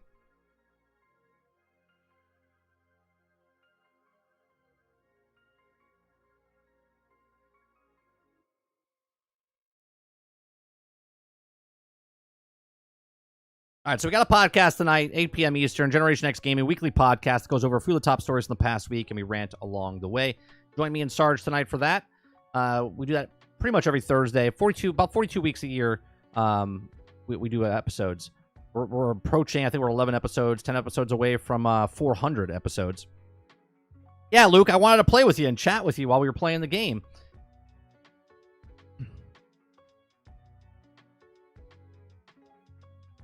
Maybe this afternoon I'll jump on. It might be live before April. Maybe. I don't know.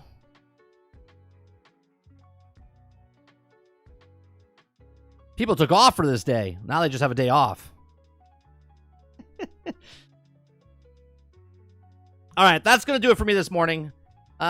We weren't even going to have a show this morning, and yet I stood here for 3 hours and 3 minutes, okay, talking about Neuralink chips and, you know, Dune and Marvel Rival, bunch of stuff. I appreciate you, every single one of you coming out. Make sure you hit that subscribe button down below. We do live streams, we do uploads, we do gameplay. We do lots of stuff here, right? I have multiple channels. I have Nerding with 30. I have 30 and Still Gaming, which is all our gameplay stuff that we're putting over on 30 and Still Gaming. 30 NSG is the live show, news, shows, and gaming on this channel. And then Nerding with 30 is our entertainment section of our channels, where if you like talking about movies and TV shows, news, the same type of format I do here, I do just for entertainment news over there. So I appreciate it very much. You guys have a great rest of your afternoon. Have your evening. Have fun playing Season 1 if it comes out today. If not, whenever it comes out. Appreciate it very much, and I'll see you guys on the next one. Peace.